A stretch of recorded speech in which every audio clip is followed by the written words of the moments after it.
क्या खोई गया था करना तो है नवा ओके ओके चलो लेट्स स्टार्ट गुड मॉर्निंग शुरू करिए ओके सो इस निशा ऋतिक फाइन टॉपिक आपने बोर्ड पर દેખાઈ રહ્યો છે ભક્તિ અને સૂફી આંદોલન right yes good morning to all of you Nisha Harshita Riddhi આપને મારો અવાજ આવે છે કે નહીં ખાલી કન્ફર્મેશન આપી દો then we start our class fine so આજે નવો ટોપિક છે રાઈટ ભક્તિ અને સૂફી આંદોલન આ ટોપિક ભણતા પહેલાં એનું બેકગ્રાઉન્ડ ભણી લેવું બહુ આવશ્યક છે ભક્તિ અને સૂફીનું બિકોઝ આંદોલન શબ્દ છે તો પહેલાં તો હું તમને એમ કહું કે ભાઈ આંદોલન એટલે શું મારો પહેલો પ્રશ્ન કે કોઈ વસ્તુને આંદોલન કેમ કહી શકાય એની પાછળનું રીઝન શું છે તો અહીંયા તો પહેલાં આપણે શબ્દ સમજવો પડે કયો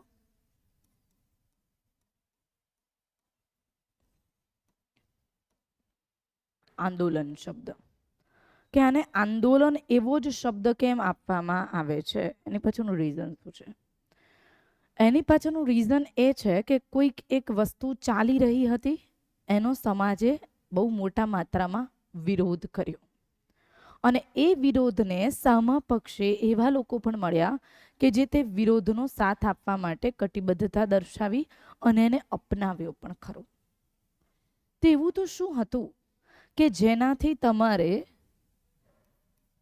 ભક્તિની રીતિમાં શું કરવા પડ્યા સુધારા કરવા પડ્યા so there is something is there કે જેના કારણે સુધારા કરવા આવશ્યક હતા યસ તો આ શું હતું એ આપણે સમજીએ આ સમયગાળો છે ભક્તિ આંદોલનનો એપ્રોક્સિમેટલી તમે જોવા જાઓ તો ઈસુની 8મી સદીથી ઈસુની 15th સેન્ચુરી કેટલામી 8મી થી 15મી સદી 8મી સદીને આપણે રાજપૂત યુગ કહેવાય કયો યુગ કહેવાય રાજપૂત યુગ ઉત્તરમાં થી લઈને 15મી સદી એટલે કે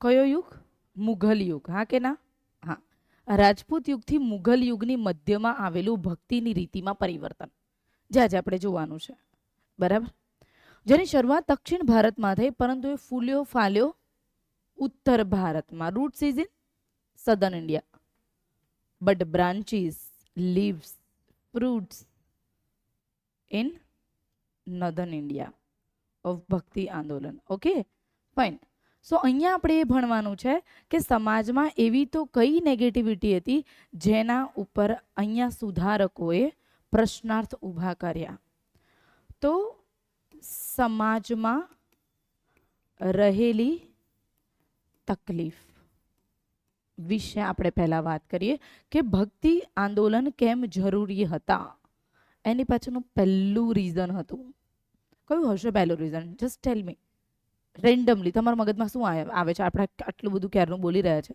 તમારા મગજમાં પહેલું શું આવે છે અંધશ્રદ્ધામાં થયેલો વધારો હા કે ના ઓકે ચલો અંધશ્રદ્ધા તો અંધશ્રદ્ધા પરથી બ્રેન સ્ટોમિંગ કરવાનું શરૂ કરો અંધશ્રદ્ધા તો કેવા પ્રકારની અંધશ્રદ્ધા હશે અંધશ્રદ્ધા એક સ્ટેપ આગળ ઓકે ચલો ઠીક છે સતી પ્રથા પણ અહીંયા આપણે સામાજિક સુધારણા નથી કરી રહ્યા બેટા કેવા સુધારા કરી રહ્યા છે ભક્તિ ભક્તિનું જ વિચારવાનું ભક્તિમય દિમાગ થઈ જવું જોઈએ શું મૂર્તિ પૂજા યજ્ઞ કર્મકાંડી માનસ હજી પણ ગયું નથી બરાબર ભક્તિમાં રહેલી પિતૃસત્તાત્મક નેચર, તેનો નેચર કેવો હતો? પિતૃસત્તાત્મક. આપણે કહ્યું સૌથી વધારે સંતો કેવા થઈ ગયા? સંત. સ્ત્રી સંતો ઓલરેડી ઓછી જ રહી છે, but there is something is there, right? Okay, than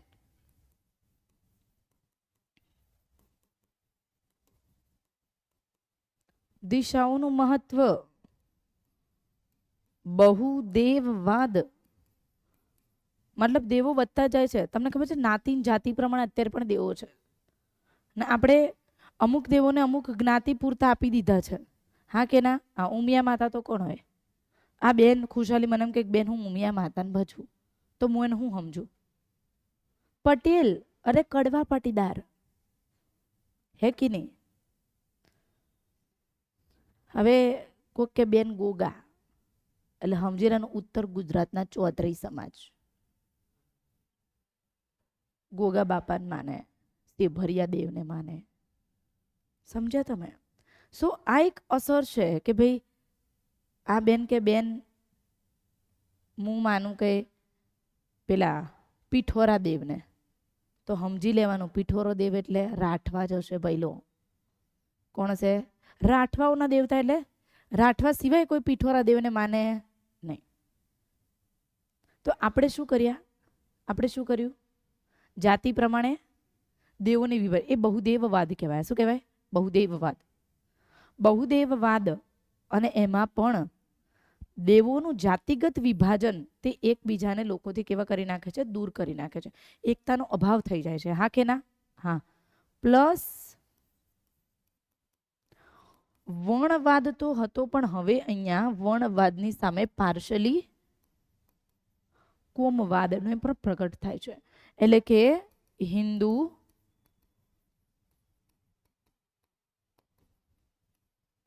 મુસલમાન અલગ અલગ થઈ ગયા, કારણ કે ભારતમાં મુસલમાન ધર્મએ દસ્તક આપી દીધી હતી, હા કે ના? હા. કબીર એવા વ્યક્તિ હતા કે જેને હિન્દુ મુસલમાન એકતાની વાત કરી, હા કે ના? આ કબીર હિન્દુ મુસલમાન એકતાની વાત કરે છે. પ્લસ હવે એવું થઈ ગયું ડિયર કે ઇસ્લામ ધર્મ જે છે એના પણ ઘણી બધી પોઝિટિવિટી હતી. કયા ધર્મમાં? ઇસ્લામ ધર્મ. હિન્દુ ધર્મ કરતા ઇસ્લામ ધર્મનો જે વાદ હતો, ઇસ્લામ ધર્મનો જે વાદ હતો એને કહેવાય એકેશ્વરવાદ. ઇસ્લામ ધર્મનો એકેશ્વરવાદ એ કેવો હતો? સરળ હતો. અહીંયા હતો ભાઈચારો. અહીંયા નાત જાતના ભેદભાવ ન હતા. અહીંયા કેવું ભોજન હતું ભાઈ? આજે પણ થાય છે. इतना बड़ा थाला रहेगा, सब बैठ के बिरयानी खाएंगे मस्त मजा के. अपने तो जो प्रिय है ना उसके ही साथ बिरयानी जचती है, बाकी नहीं जचती, है कि नहीं? હું ને તું પ્રેમ કરીએ છીએ, આપણે બંને એક થાળીમાં જમશું.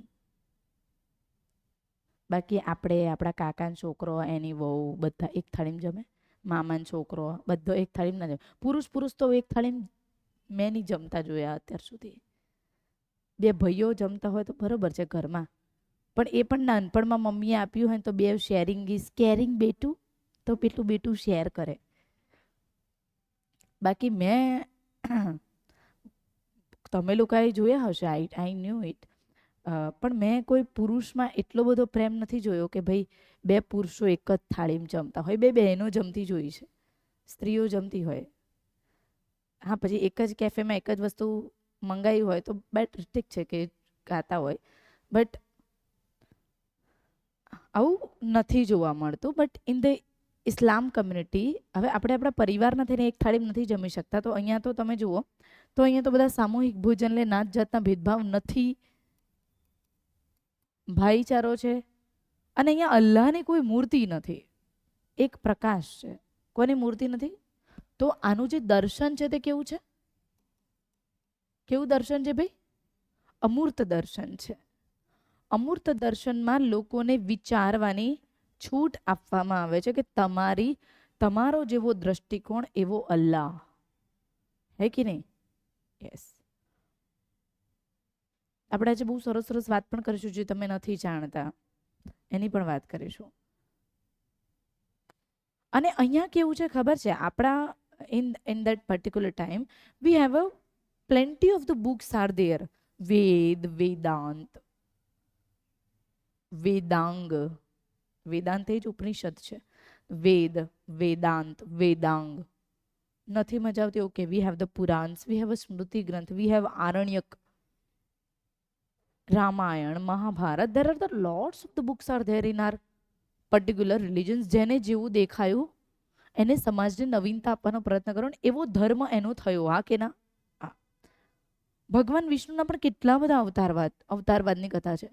અને એમાં પણ હજી પણ એ મહાભારતના એવું ધર્મને એવું કહે છે ના, યદા યદા હિ ધર્મસ્ય ગ્લાનિ ભવતુ ભારતમ અભ્યુદાનામ ચ ધર્મસ્યા સંભવાની યુગે યુગે. કે છે કે નહીં કહેતા? કે છે. મહાભારતનો સૌથી મહાન શ્લોક કીધો છે. અર્થાત જ્યારે જ્યારે પણ ધર્મની ગ્લાનિ થશે ત્યારે ત્યારે હું બકાઈ જઈશ. તું ચિંતા કરીશ નહીં, તું તારું કર્મ કર. अर्थात अभी भी हम लोग ऐसा है कि अभी भी आएगा हमारा वासुदेव कोई और अवतार लेके, और वो बोला जाता है कल की, और शायद वो कितना भी सत्य है उसके ऊपर भी बहुत बड़ा प्रश्न चिन्ह है कि कब ये इतना तो अधर्म है, अब कब आओगे तुम, है कि नहीं? और कैसा होगा हमारा ईश्वर वो हम पता ही नहीं है, पर आएगा वो पता है, क्योंकि वो कह के गया है कि वो आएगा. अभी भी हम लोग कल्पना कर रहे कि अभी और आने वाला एक ईश्वर है, वो कैसा होगा, है कि नहीं? यस. पर यहाँ पे दे दी गई कि भाई तुम लोग यार कर्म करो, कयामत की रात जब होगी तब हिसाब हो जाएगा, तब तक तुम लोग कर्म करते रहो. कयामत की रात कब आएगी वो भी नहीं पता है. There is something hope is there in the futuristic goal. હા કે ના? આપણામાં બહુદેવવાદ છે, એમનામાં સરળ એકેશ્વરવાદ છે. આવું થવા લાગ્યું અને એટલા માટે હિન્દુ ધર્મમાંથી લોકો ધર્મ પરિવર્તિત થવા લાગ્યા ઇસ્લામ ધર્મમાં. ધર્મ પરિવર્તનને બચાવવા માટે અમુક લોકો ઊભા થયા, જેને કીધું કે ધર્મમાં સુધારો નહીં કરો તો બધા જ કન્વર્ટ થઈ જશે. હા કે ના? હા. અને એટલા માટે ભક્તિ આંદોલન શરૂ થયા. ભક્તિ આંદોલન શરૂ થવા પાછળનું એક કારણ હતું કે ઇસ્લામ ધર્મનો સરળ એકેશ્વરવાદ જોઈને આપણા ધર્મમાં રહેલી રિજિડિટીને દૂર કરવા માટે, કેના ધર્મમાં? આપણા ધર્મમાં રહેલી રિજિડિટીને દૂર કરવા માટે અમુક લોકોએ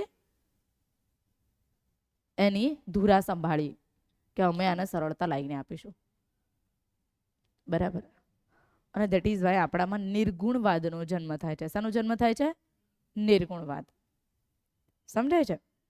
સો this is all the reason behind that is કે ભાઈ ભક્તિ આંદોલન જે છે એ કેમ ભક્તિ આંદોલનની જરૂરિયાત વર્તાઈ.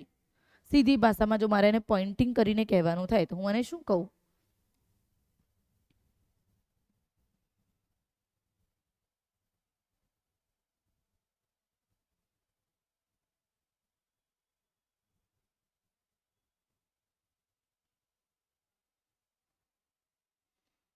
ઓકે, તો first of all that is a basically difference between ભક્તિ અને સૂફી આંદોલન. બરાબર. તો ભક્તિ આંદોલનના સંતો કેવા હતા ભાઈ? હિન્દુ સંતો હતા. કબીર છે, ગુરુ નાનક છે, બરાબર છે, મીરાબાઈ છે, તુલસીદાસ છે, કબીર છે, બધાને આપણે કેવા સંતો કહીશું? હિન્દુ સંતો કહીશું. અહીંયા જે સૂફી આંદોલન કરવાવાળા જે હતા એને કહેવાય ખલીફા, દરવેઝ, સંત અથવા પીર. શું કહેવાય? ખલીફા, દરવેઝ, સંત અથવા પીર કહેવાય. આપણામાં સંત છે, એમનામાં પીર છે. બરાબર. આમને સાકાર અને નિરાકાર બંનેને પ્રોત્સાહન આપ્યું. સાકાર અને નિરાકાર. તુલસીદાસે જો એને સાકારની ભક્તિ કરી, જ્યારે કબીરે નિરાકારની ભક્તિ કરી. આમનામાં એક જ વસ્તુ છે. શું? નિરાકાર, નિરાકાર અને નિરાકાર. ડિફરન્સ ભણાવું છું તમને. ફર્સ્ટ ઓફ ઓલ આમાં ધર્મ પરિવર્તન જે છે, અહીંયા આપણામાં ધર્મ પરિવર્તન નહીં, પરંતુ ધર્મમાં રહીને જ સુધારાની વાત કરી. આમને કીધું કે ભાઈ તમને તમારા ધર્મમાં મજા નથી આવતી, ઓકે, તમે ઇસ્લામ ધર્મનો અંગીકાર કરો. અર્થાત અહીંયા ધર્મ પરિવર્તનને સ્થાન છે. ઇસ્લામમાં ધર્મ પરિવર્તનને સ્થાન છે. અહીંયા કીધું કે તમે તમારા જ ધર્મમાં રહીને શું કરી શકો છો? સુધારા કરી શકો છો. ઓકે. સાકાર અને નિરાકાર મૂર્તિ અને સ્વરૂપ બંનેની એને કલ્પના કરી. જ્યારે આમાં જે છે તે પ્રકૃતિને પ્રેમ, સમર્પણ અને બંધુત્વ. મેં તમને કીધું કે અહીંયા પ્રકૃતિનો પ્રેમ, બીજું સમર્પણ. અને ત્રીજું બંધુત્વ. બરાબર, ભાઈચારાની ભાવના અહીંયા તમને જોવા મળે. અહીંયા કબીર, મીરાબાઈ, તુલસીદાસ અને સ્ત્રી સંત બધાને સ્વીકૃતિ આપવામાં આવી, જ્યારે ઇસ્લામિક કલ્ચરમાં સ્ત્રી સંતને સ્વીકૃતિ નથી. સો આમ જોવા જઈએ તો આમાં તમને પેટ્રિયાર્કિયલ નેચર વધારે જોવા મળશે રેધર દેન ભક્તિ. આપણે મીરાબાઈને સ્વીકારીએ છીએ, હા. આંડાલને સ્વીકારીએ છીએ, હા. આપણે ઘણા બધા એવા સ્ત્રી સંતોને સ્વીકાર્યા છે. માં આનંદમયી બંગાળના મહાન સંત થઈ ગયા, એને સ્વીકારીએ છીએ, હા સ્વીકારીએ છીએ. જો આપણે આટલા બધા, આપણે ગંગા સત્યને પાનબાઈને સ્વીકારીએ છીએ, હા સ્વીકારીએ છીએ. આપણે મીરાબાઈ, સોરી નરસિંહ મહેતા, નરસિંહ મહેતાની પુત્રી કુંવરબાઈ, કુંવરબાઈની દીકરી તાના, શર્મિષ્ઠા, શર્મિષ્ઠાની દીકરી તાનારીરી, તો આપણે બધાને સ્વીકારીએ છીએ, હા કે ના? હા. પણ અહીંયા તમે જોવા જાઓ, ઇન ધ સુફીઝમ દેર ધ નો સ્ત્રી સંતની હાયરાર્કી તમને જોવા મળતી નથી, માંડ એક બે જોવા મળે. તો અહીંયા પેટ્રિયાર્કલ નેચર સૂફી આંદોલનમાં તમને વધારે જોવા મળશે રેધર દેન ધ ભક્તિ આંદોલન. Is it clear? ઓકે, ચલો હવે આપણે વાત કરીએ છીએ ભારતની પ્રાચીન પરંપરા અંતર્ગત સૌથી મહાન બે પુસ્તકો છે રામાયણ અને મહાભારત. કઈ છે? રામાયણ અને મહાભારત. રામાયણ અને મહાભારતમાં બેસિકલી તમે વાત કરવા જાઓ તો બંનેમાં ભક્તિની પદ્ધતિની વાત કરી છે, હા કે ના? તમને ખબર છે પ્રેમનું સૌથી સુંદર સ્વરૂપ શું છે? પ્રેમનું સૌથી સુંદર રૂપ શું છે? પણ લોકોને ગમતું જ નથી. રાહ. શું? રાહ જોવી. राह એટલે जिसको हिंदी में बोला जाता है इंतजार.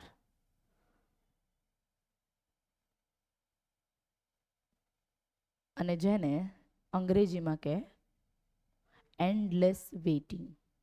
What? Endless waiting, not just waiting but endless waiting. What is its meaning? Its meaning is કોઈક એક વ્યક્તિ, કોઈક એક સ્વરૂપની પ્રતીક્ષા કરતા કરતા એમનામાં સમર્પિત અને સમાહિત થઈ જવું. આપણામાં તો સામર્થ્ય નથી મીરા બનવાનું, આપણામાં સામર્થ્ય નથી આંડાલ બનવાનું, આપણામાં સામર્થ્ય નથી સબરી બનવાનું છે. કેવટે ના બની શકીએ આપણે કે જેને રામની રાહ જોઈ અને દરરોજ રસ્તો સજાવો. સબરીની વાત કરું ને, સબરીનો પ્રસંગ જ્યારે મેં સાંભળ્યો ને રામાયણમાં, મારી આંખોમાંથી આંસુ રોકાતા જ નહોતા. એટલો મસ્ત પ્રસંગનું વર્ણન બોસ કરેલું છે, સખત મસ્ત. હુ ઇઝ શબરી ખબર છે ને? રામની ભક્તિ, એને માતંગ મુનિના આશ્રમની બહાર રહેતા હતા શબરીજી. શબર જાતિની સ્ત્રી હતી. કઈ જાતિની સ્ત્રી હતી? શબર જાતિની સ્ત્રી, એટલા માટે શબરી કહેવાય. કબીલાના વડાની દીકરી હતી, જેના લગ્ન વખતે નાની બાળકી લગ્ન વખતે બહુ મોટી એવી બલી ચડાવવાની હતી. એને કીધું કે મને આ બધામાં રસ નથી, મારે પરણવું નથી. ભાગી ગઈ. કોઈ એને શોધી ના શકે એટલે ઊંટના હાડપિંજરની અંદર જઈને છુપાઈ ગઈ. બધા પતી ગયા. 3 દિવસે બહાર આવી. બહાર આવીને જોયું તો આશ્રમ હતો ઋષિનો. એને કીધું કે કઈ વાંધો નહીં. એવું કહેવાય છે કે શુદ્ર જાતિના લોકો અગર જો બ્રાહ્મણ કુળના ઋષિ મુનિની પૂજા કરે તો ભગવાન એમને લેવા આવે છે. આવું હતું ને, બ્રાહ્મણોની સેવા કરવી જોઈએ, બ્રાહ્મણોને દાન આપવું જોઈએ. પહેલા એવું હતું, રામાયણ કાળમાં એવું તમને જોવા મળે છે. તો શબરી જે છે તે દરરોજ માતંગ મુનિનો આશ્રમ સાફ કરી નાખે. ઋષિઓ જ્યારે સ્નાન કરવા જાય ને ત્યારે ઋષિઓના જૂના કપડાં જે છે એ બધાને ધોઈ નાખે, આશ્રમ સાફ સુથરો કરી નાખે, સુગંધિત ફૂલો જે છે તે લાવીને મૂકી દે. એ ઋષિઓ વિચાર કરે કે હારું રોજ આવું કોણ કરે છે? વિચાર કરે, ખબર જ નહીં કોણ કરી રહ્યું છે. એક દિવસ એવું થયું કે ઋષિઓ ફટાફટ આવતા રહ્યા. જોયું તો એક ભીલ જાતિની સ્ત્રી ભીલડી એ આશ્રમ સાફ કરતી હતી. થોડીક ઉતાવળમાં કરતી હતી, કારણ કે રોજની એની પ્રક્રિયા હતી, તો ફટાફટ થઈ જતું, ઋષિઓ વાંધો આવે નહીં. અને જઈને પછી છુપાઈ જાય, પછી જોવે કે ઋષિઓ બધું કરે. એને એ શું વાતો કરી રહ્યા છે, શેની જરૂર છે. બીજે દિવસે પાછું રેડી જોઈ. એ દિવસે ઋષિઓ જોઈ ગયા કે એક સ્ત્રી આવું કરી રહી છે. એટલે માતંગ મુનિ વર્ષોથી આજે કરી, 1-2 દિવસની વાત હતી, વર્ષો સુધી સબરી આવું કર્યું.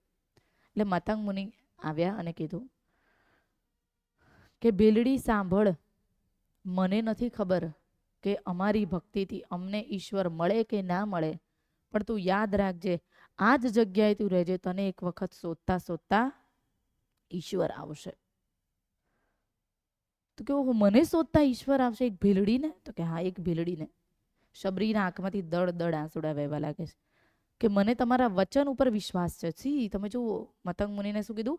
મને તમારા વચન ઉપર વિશ્વાસ છે કે આવશે એક દિવસ મને ઈશ્વર શોધતો શોધતો. તો કે એને એ મને શોધતો શોધતો આવશે, આટલું કષ્ટ લઈને આવશે, તો રોજ એ આખા આશ્રમમાં ફૂલની ચાદર બિછાવે. આખો આશ્રમ એટલો સાફ, જેમ મહેમાન આવવાના હોય ને ઘર તમે જેમ ઝાપટ ઝૂપટ કરીને સાફ કરો, સાફ સુથરું રાખો, કે પ્રભુ મારા ઘરને જોઈને એવું ના કહેવાય કે તારું ઘર તો ગંદુ છે.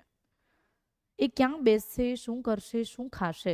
રોજ બોર લાવવા, એને ચાખવા ને મૂકવા, પાછા ખરાબ થઈ જાય, પાછા ફેંકી દે, પાછા એ કરે. આવું એને વર્ષો સુધી કર્યું. કેટલા વર્ષો એ તો ભગવાન જાણે, કેટલા વર્ષો સુધી. પણ હું દરરોજ કરવું, શું આપણે કરી શકીએ? આવવું હોય તો આવશે, દૂરથી આવતા દેખાશે એટલે કરી લઈશું. હવે શું ફરક પડે છે? પણ આ શબરી હતી જે રામની રાહ જોતી હતી, અને જ્યાં એને રામના દર્શન કર્યા, શબરીની ઉંમર એટલી બધી વધી ગઈ હતી કે કામ કરતા કરતા એની કમરે વળી ગઈ હતી. જો કેટલી પાક ભક્તિ અહીંયા કીધું છે. આને કહેવાય રાહ. પ્રેમની રાહ ઉંમર જોતી નથી, તે માત્ર શું જોવે છે? નિસ્વાર્થ પ્રેમ. વિચાર કરો, ભગવાનને કેટલી ખબર કે આઈને ખાલી એ શબરી શું કરી રહી છે જોઈ જ રાખે છે, ને રામની આંખમાં એ દળદળ આંસુ છે. એને એવું ના પૂછ્યું કેટલા સમયથી શબરી તમે આ કરો છો, પણ દેખાતું હતું કે શબરી વર્ષોથી આવું કરે છે. લક્ષ્મણે કીધું કે તમે માતાજીનું જૂઠું ખાધું નથી, તમે શબરીનું જૂઠું ખાવ છો? એ પણ એક ભીલડીનું, કે જે શબરકુળની છે. અર્થાત જ્યાં પ્રેમ છે ત્યાં એની મીઠાશ છે, નહીં કે પદાર્થની મીઠાશ. પદાર્થની મીઠાશ ક્યારે પણ પ્રેમ જીતી શકતી નથી. અત્યારે બધા પદાર્થથી મીઠાશ પ્રાપ્ત કરવાનો પ્રયત્ન. ચલ હું તને રિસોર્ટમાં લઈ જાઉં, ચલ હું તને ફલાણું પરફ્યુમ આપું, આ ઢીકણું આપું, પૂંછડું આપું, શું પણ. આ શબરી હતી અને એ રામ હતા, અને મીઠાશ એની હતી પ્રેમ. પ્રેમ છે તો ત્યાં રાહ જોવી જ પડે. આજે પણ તમે વિચાર કરો, કળિયુગમાં ઊભા ઊભા આપણે ત્રેતાયુગની વાત કરી રહ્યા છે. કેટલી મહાન કથા છે કે જે કળિયુગનો માણસ કરવા માટે પણ મજબૂર થઈ જાય છે. અને આજે પણ આપણને આ વાત વિસ્મય પમાડે છે. એ ઘટના બની હશે કે નહીં બની હોય એ તો રામ જાણે, આપણે કે રામ જાણે, એ રામ જ જાણે. પણ આજે પણ એમાંથી આપણને કંઈક શીખવા મળે છે કે જ્યાં પ્રેમ છે ત્યાં પ્રેમનું સૌથી બ્યુટીફુલ સ્વરૂપ શું છે? રાહ. Waiting, endless waiting. I tell you, endless waiting. બરાબર. જે રાધાએ જીવનભર કૃષ્ણની જોઈ, જોઈ કે ના જોઈ? જોઈએ. જે શબરીએ રામની જોઈ, જે આંડાલે કૃષ્ણની જોઈ. તો પ્રેમનું સૌથી સરળ સ્વરૂપ કીધું છે રાહ, ઇંતજાર. અને એ ઇંતજાર દરમિયાન કર્મ કરવાનું ભૂલવાનું नहीं. दुखी होके नहीं पड़े रहना है कि यार कब आएगी, ऐसे नहीं है. कर्म करते रहो अपना, वो आ जाएगा अपने आप. पर वो कर्म में भी उसकी याद होना, वो है प्रेम भाव. સમજણ પડે છે? પેલા અત્યારના પેલા દુખી પ્રેમીની જે ક્યારે તું આવીશ, મને તો તારા વિના કાંઈ ગમતું નથી, એવું ન હોય, એને પ્રેમ ન કહેવાય. ઘરમાં પડ્યા રહો લોક મારીને, મમ્મી કે બિચારા ખબર નહીં શું થયું છે, મારો છોકરો ઘરમાં જ પડ્યો રહે છે, ક્યાંય જતો નથી, કોઈને મળતો નથી, એવું ના હોય, એને પ્રેમ કહેવાય નહીં. એ તો ગાંડ પણ કહેવાય. સમજાય છે? So please try to understand. તો રામાયણમાં તમને એની વાત કરી, બહુ સરસ એવી, રાઈટ? અને ભક્તિના 3 માર્ગ છે, ભગવદ્ ગીતામાં કીધું છે એના. જ્ઞાન યોગ, ભક્તિ યોગ અને કર્મયોગ, આ મોક્ષના 3 માર્ગ કીધા છે. જ્ઞાન યોગ, ભક્તિ યોગ અને કર્મયોગ. કોના માર્ગ? મોક્ષના 3 માર્ગ.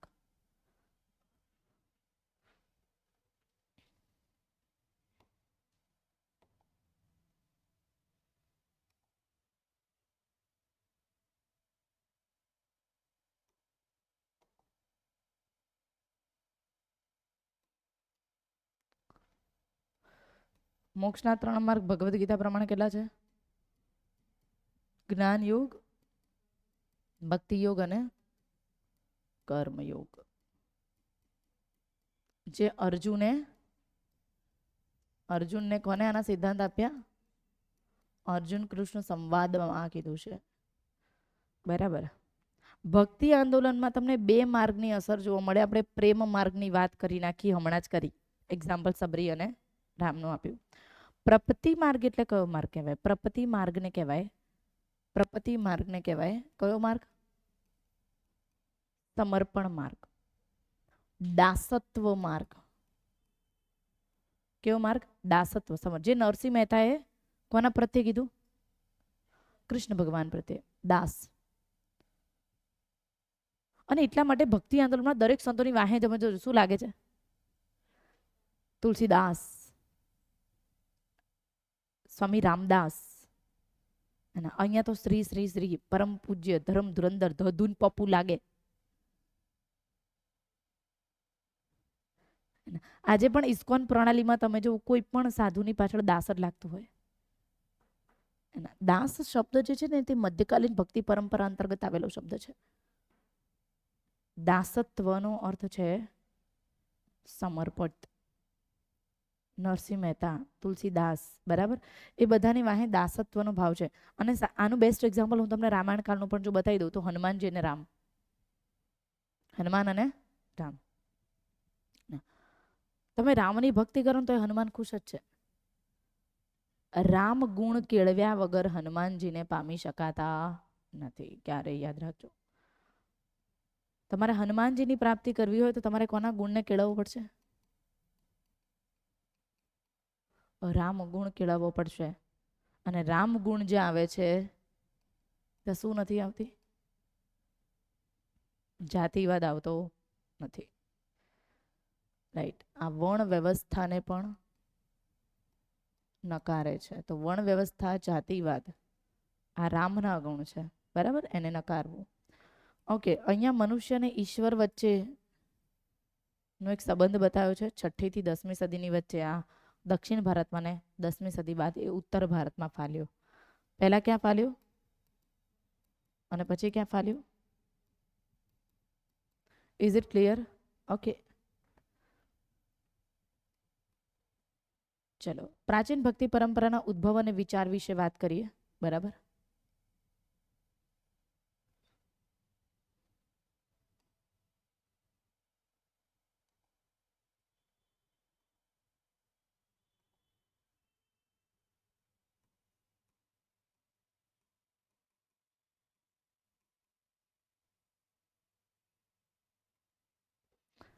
પ્રાચીન ભક્તિ પરંપરાના સૌથી 8મી સદીમાં થઈ ગયા એવા સંત કયા છે? શંકરાચાર્યજી. કોણ છે? શંકરાચાર્યજી, બરાબર. મેપ સમજજો, બહુ આસાનીથી તમને આવડી જશે, બહુ જ ઇઝી છે. કોની પર ધ્યાન આપશો? Just give me 10 minutes. I will make it you 100% clear, બરાબર? 100%, નોટ 99.9%. ઓકે,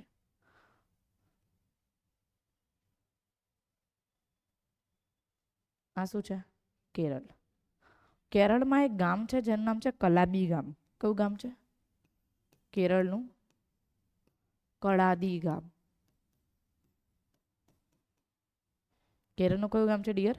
કલાબી ગામ, જેમાં જન્મ થયો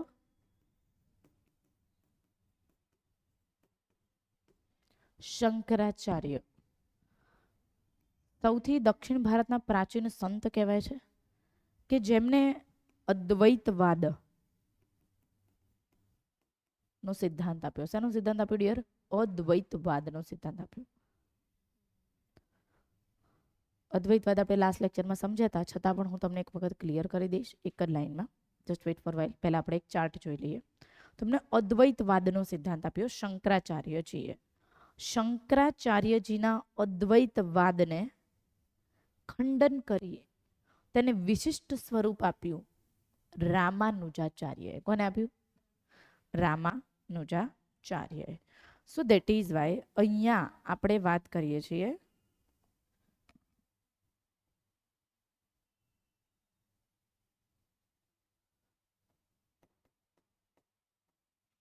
કયા સંત થઈ ગયા?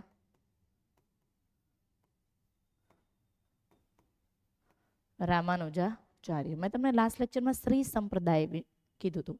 જય શ્રી રામ યાદ રાખો તો શ્રી સંપ્રદાય આવે. અદ્વૈતવાદનું ખંડન કરીને કયો વાદ આપ્યો?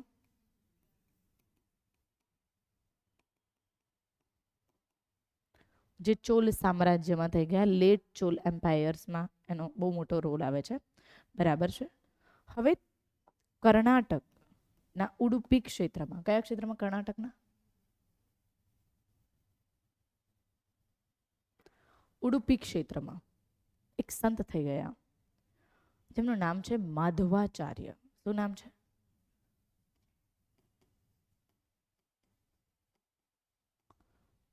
એમને શંકરાચાર્યના અદ્વૈતવાદનું ખંડન કર્યું.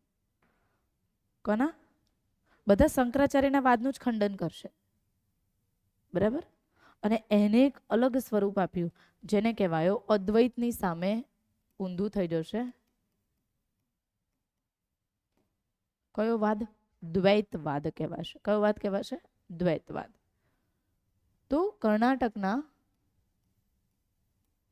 ઉડુપીમાં માધવાચાર્યજીએ દ્વૈતવાદનો સિદ્ધાંત આપ્યો. Is it clear? સમજાવું છું દ્વૈત શું, અદ્વૈત શું, વિશિષ્ટ બધું જ સમજાવીશ ધીમે ધીમે. પહેલા તમે આ મેપ કરો પહેલા. બરાબર? ઓકે, ચલો ઠીક. આપણે ઉપર જઈએ છીએ. ઇન ધીસ પર્ટિક્યુલર એરિયા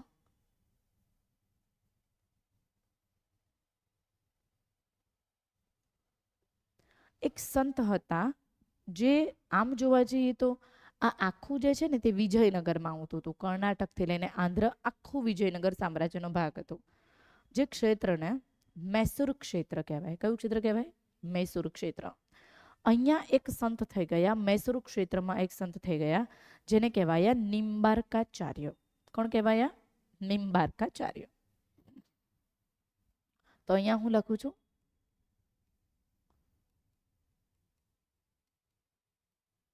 જેમને અહીંયા શિક્ષા પ્રાપ્ત કરી દ્વૈત અને અદ્વૈત બંનેની. ઘણા નથી કહેતા કે મૂર્તિ પૂજો કે ના પૂજો કઈ ફરક પડતો નથી. આપણે આજે અત્યારનું જે મનુષ્ય છે એવું માને છે કે મૂર્તિને પૂજો કે ના પૂજો કઈ નથી, કારણ કે આપણે બધા આપણા આત્મા ઉપર આ બધા જ વાદની અસર પડેલી છે. હું કહું કે ખુશાલી 13મી સદીમાં જીવતી હતી, તો શું ખુશાલીને અવતાર યાદ છે? છે યાદ? નથી. આ તો 17મી સદીમાં અંગ્રેજ કાળમાં પણ હતી. યાદ છે? નથી. 19મી સદીમાં પણ હતી. યાદ છે? નથી. આ 21મી સદીમાં બેઠી છે. યાદ છે? નથી. કોઈને નથી યાદ. મને તમને કોઈ નહીં. પણ આપણું જે મન છે જેને આપણે ચિત્ત કહીએ છીએ એની પર સંસ્કાર પડે છે દરેક જન્મના. આવું કીધું છે. અને એટલા માટે તમે અત્યારનો મનુષ્ય તે મૂર્તિ પૂજામાં પણ મૂર્તિમાં નથી પણ માનતો. આપણે મધ્યનો નેચર ધરાવીએ છીએ. હા કે ના? હા. પણ મને એટલી ખબર પડે કે માણસ માટે હાનિકારક હોવો જોઈએ નહીં. તમે ભગવાનમાં માનો કે ન માનો, તમારું કોઈ પણ એવું કૃત્ય તે માનવ જાતિની વિરુદ્ધ કે પ્રાણી જાતિની વિરુદ્ધ હોવું જોઈએ નહીં. સમાજ માટે હાનિકારક કે ઘાતક હોવું જોઈએ નહીં. કોઈ શું કરે છે એનાથી તમને બહુ વધારે ફરક પડવો જોઈએ નહીં. That's it. બરાબર છે. કારણ કે આપણે સ્વામી વિવેકાનંદના માર્ગે ચાલીએ છીએ ને સ્વામી વિવેકાનંદજીનું કહેવું એવું હતું કે ધર્મ જે છે, શું કહેવું હતું? ધર્મ જે છે તે સત્યને જાણવાનું સાધન છે. ફરી એક વખત, સ્વામી વિવેકાનંદનું સેન્ટેન્સ ધ્યાન રાખજો. ધર્મ જે છે તે સત્યને જાણવાનું સાધન છે. જે દિવસે વ્યક્તિ સત્ય જાણી ગયો તે દિવસે વ્યક્તિનો નેચર, વ્યક્તિનો સ્વભાવ એ બિન સાંપ્રદાયિક થઈ જાય છે. અને અર્થાત ભારતનો નેચર બિન સાંપ્રદાયિક છે કે નહીં? અર્થાત you must accept each and everything which is surrounding you. જે તમારી આજુબાજુના તત્વ છે બધાને તમે શું કરશો? એક્સેપ્ટેબિલિટીમાં આવી જશો. કારણ કે તમારો ધર્મ એ માનવ ધર્મ થઈ જશે ધર્મને જાણ્યા બાદ. ખબર પડે છે? તો આવું કોણે કીધું હતું? સ્વામી વિવેકાનંદે કીધું હતું. તો નિમ્બાર્કાચાર્યએ દ્વૈત અને અદ્વૈત બંનેની શિક્ષા લીધી. તેમને કહેવાયું દ્વૈતાદ્વૈત. શું કહેવાયું? બરાબર. તો આમનો વાત કયો કહેવાય છે?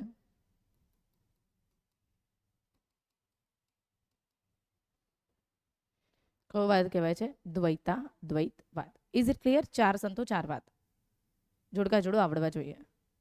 ઓકે, ઠીક છે. અને નિમ્બાર્કાચાર્ય અહીંયા શિક્ષા લઈને વૃંદાવનમાં જઈને વસવાટ કર્યો. ક્યાં જઈને વસવાટ કર્યો? વૃંદાવનમાં. ઉપર એમને વસવાટ કર્યો. હવે આગળ વાત કરીએ તો અહીંયા 12મી 13મી સદીમાં એક સંત આવે છે દક્ષિણમાં. ઉત્તરમાંથી ચાલતા ચાલતા દક્ષિણમાં આવે છે, જેમનું નામ છે રામાનંદ સ્વામી. કોણ આવે છે? કોણ આવે છે? કોણ આવે છે? રામાનુજાચાર્ય નથી બોલતી હું, કારણ કે રામાનુજાચાર્ય ને રામાનંદ સ્વામીને નવા નીચોવાનો સંબંધ નથી.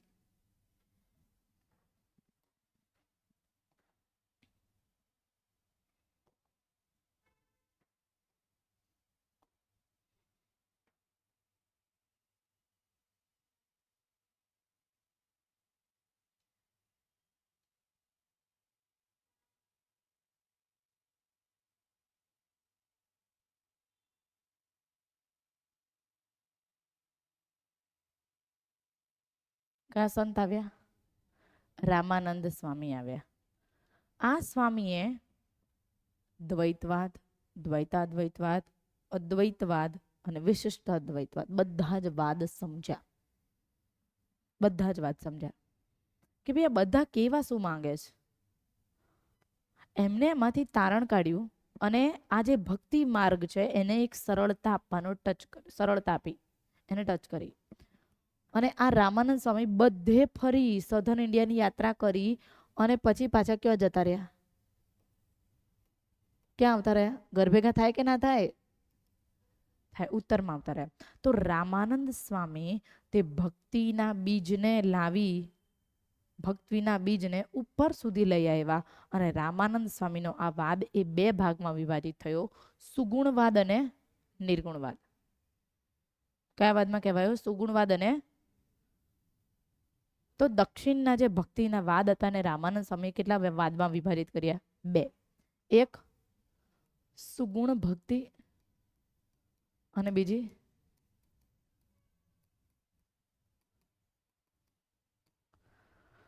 જે સુગુણ ભક્તિ વાળા હતા, જેને સુગુણ ભક્તિ અપનાવી, બરાબર, એ કહેવાયા રૂઢિવાદી સંતો. કેવા સંતો કહેવાયા?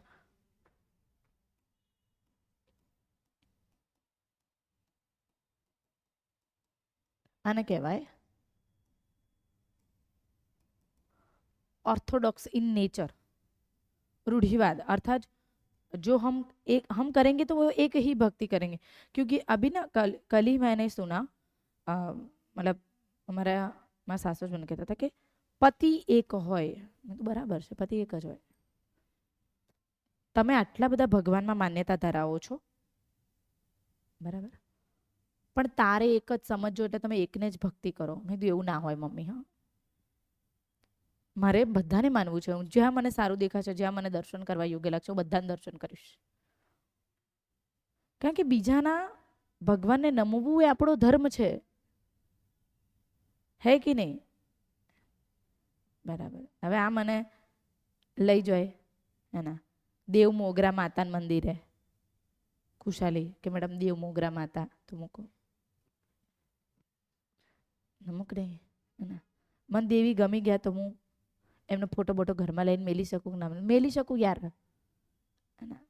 દેવ મોગરા માતા આદિવાસીઓની મુખ્ય માતા છે.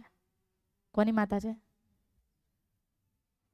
મને પાંડોરી દેવીની મૂર્તિ ગમે છે તો મૂકી શકું કે ના મૂકી શકું? દેવ મોગરા માતાની બેનનું નામ પાંડોરી દેવી છે. પણ ભાઈ મને ગોગામાં વિશ્વાસ આવી ગયો તો કોખલામ ગોગો પડ્યો હોય કે ના હોય? હોય જ. અને હું તો ગીતે ગઉં, હેના, ગોગો ગો ગો મારો ગોમધણી ગઉં હું તો, હેના. અર્થાત મારે બધામાં માનવું છે તો હું માની શકું. અત્યારે આપણી વિચારધારા એવી છે, પણ છતાં પણ આજે પણ સમાજમાં અમુક લોકો એવું માને છે કે ભાઈ તારે તો એક જ, તમે મરો ને તારે તમારા બધા જ ભગવાન સામે આવીને ઊભા રહી જાય અને પછી કે તું તો મને માનતી નહોતી, તું મને માનતી હતી, તે મને ઓછો માન્યો. અરે દેવમાં ઝઘડા હોય હોય તો ભાઈ માણામાં ને દેવમાં ફરક શું? તમે બધો ને અમે બાંધીએ એવું ના હોય. એ બધા વચ્ચે જેટલું કનેક્શન છે ને એટલું કનેક્શન આપણા વચ્ચે નથી. એ તો એક જ છે. આ તો તમે સ્વરૂપોને માનો છો. શક્તિ કેવી હોય? એક જ હોય. એટલે ધેટ ઇઝ વાય એ શક્તિ ખાલી એટલું જ જોતું હોય કે તું કોઈ નડ્યો નથી ને બોસ, અને જો નડ્યો તો પાછો આય અને કર્મ નિભાવ. That's it. તો કહેવાનો અર્થ એ છે કે ભાઈ સુગુણવાદ જે છે એ રૂઢિવાદી કહેવાયા, જેને કીધું કે ભાઈ રામ રામ રામ રામ રામ, કૃષ્ણ કૃષ્ણ કૃષ્ણ કૃષ્ણ કૃષ્ણ. વલ્લભાચાર્ય સુગુણ, વલ્લભાચાર્ય વિઠ્ઠલાચાર્ય સુગુણ, મીરાબાઈ સુગુણ, પણ મીરાબાઈના ગુરુ સંત રોહિદાસ, સંત રવિદાસ નિર્ગુણ, કબીર નિર્ગુણ, ગુરુ નાનક નિર્ગુણ છે કે નહીં? હા. તો જે નિર્ગુણ સંતો હતા તેને ફ્લેક્સિબિલિટી આપી, લવચિકપણું. તો આને કેવો દ્રષ્ટિકોણ કહેવાય નિર્ગુણનો? આ સંતો કેવા હતા? લવચિક હતા. લવચિકનો અર્થ થાય flexible in nature. Flexible in nature. Is it clear? Fine. ઉત્તરમાં આ બે પ્રકારની ભક્તિ ફેમસ થઈ ગઈ, એક સુગુણ અને બીજી નિર્ગુણ. Is it clear? ઓકે. હવે હું તમને અલવાર અને નૈનાર વિશે પણ થોડો ઘણો વિચાર આપી દઉં. યસ, અહીંયા મારે થોડીક એ વાત બાકી રહી ગઈ. પહેલાં હું આ મેપિંગ પૂરું કરી નાખું છું, પછી એના પર તમને લઈ જઉં છું. તો રામાનંદ સ્વામી જે છે એમને રામાવત સંપ્રદાયની સ્થાપના કરી. શેની સંપ્રદાયની સ્થાપના કરી? રામાવત સંપ્રદાય. ઉત્તર પ્રદેશમાં એમને આ સંપ્રદાયની સ્થાપના કરી. જેમના શિષ્યો કબીર છે અને એ બધા સંતો, જે મેં તમને વલ્લભાચાર્ય છે, એ બધા એમના સંતો થઈ ગયા. હવે અહીંયા થઈ ગયા વલ્લભાચાર્ય. કોણ થઈ ગયા?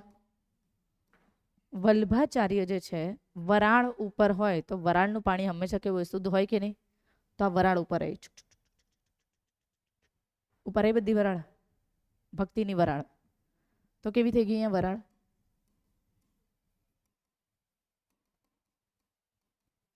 તો વલ્લભાચાર્ય કયો વાદ આપ્યો? કયો વાદ આપ્યો? ઉપર આવેલા શુદ્ધ, શુદ્ધાદ્વૈતવાદ. હા કે ના? હા. આ કયું ક્ષેત્ર છે?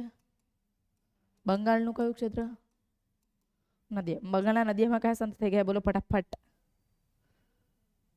હે?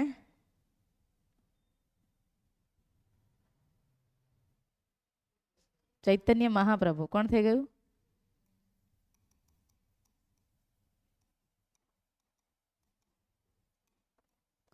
એમને ચિંતન ઉપર વધારે ભાર આપ્યું. શેના પર ભાર આપ્યું? ચિંતન. વોટ ઇઝ ચિંતન? ચિંતન શું છે? Anyone tell me, what is ચિંતન? ચિંતન શું છે?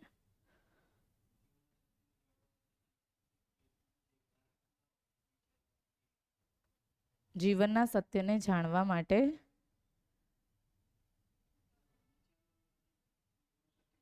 હજી થોડુંક એક્સ્ટ્રા, હજી થોડુંક વધારે તું વિચાર. કોઈ પણ વસ્તુને સતત યાદ કરવી અને એનું ને એનું મનોમંથન દ્વારા એને વધારે પરિપક્વ બનાવવું, એને શું કહેવાય? ચિંતન કહેવાય. પરિપક્વતા ધીમે ધીમે પ્રાપ્ત થાય. શેના દ્વારા પ્રાપ્ત થાય? ચિંતન દ્વારા પ્રાપ્ત થાય. ખબર પડે છે? કોઈ પણ વસ્તુ તમે પહેલી વખત કરશો તમને અઘરું લાગશે? હા કે ના? હા. પણ તમે એનો અભ્યાસ કરતા જશો. અભ્યાસ, મનોમંથન, સતત યાદ, જ્યારે તમારો સ્વાભાવિક ગુણ બની જાય. કેવો ગુણ બની જાય? એને ચિંતન કહેવાય. That is the definition of ચિંતન. કે પછી તમે સ્વાભાવિક ગુણ બનતા એમાં તમને સરળતા પ્રાપ્ત થવા લાગે. કારણ કે તમારો ગોલ એક જ બની જાય. તમારો ગોલ એક જ બની જાય. શું? રટણ. તેને શું કહેવાય? ચિંતન. તો એમને આપ્યો અચિંત્ય ભેદા ભેદવાદ. અચિંત્ય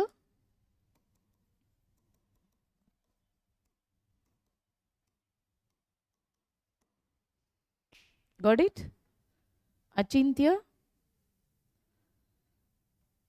એક સમય એવો આવે, ચિંતનનો પણ એક સેચ્યુરેશન પોઈન્ટ છે. You know what? ચિંતનનો પણ એક સેચ્યુરેશન પોઈન્ટ છે. એ સેચ્યુરેશન પોઈન્ટ બાદ તમારે એનું ચિંતન કરવાની પણ આવશ્યકતા હોય નહીં. તમને બધું જ એક જ જેવું લાગવા માંડે. બધું જ એક જેવું લાગવા માંડે. બધામાં તમે એક જ પ્રકારનો ભાવ જુઓ. આનું સૌથી હાઈએસ્ટ ફોર્મ છે. અને ત્યાર પછી ખાલી એક જ મળે કે ભાઈ ક્યારે તું મને તારામાં સમાવી લેવું.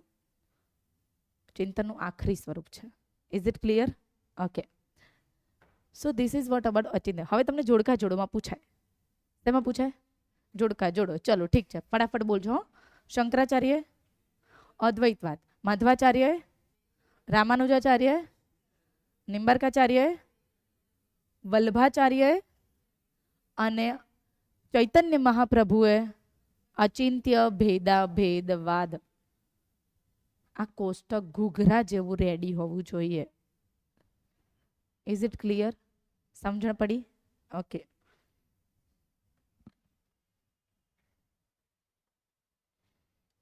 યસ હેમાંગ, મનનનો એ જ કે મનન, મનની અંદર ને અંદર. મનન શબ્દનો અર્થ જ એ છે. કોઈ નામ છે મનન ક્લાસમાં? નથી? ઓકે. મનન નામ બહુ સુંદર છે. મનની અંદર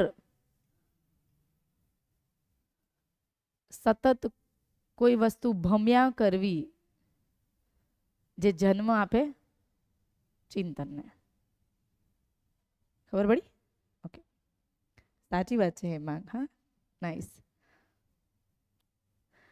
સો ઇઝ ઇટ ક્લિયર? ચલો ઠીક છે.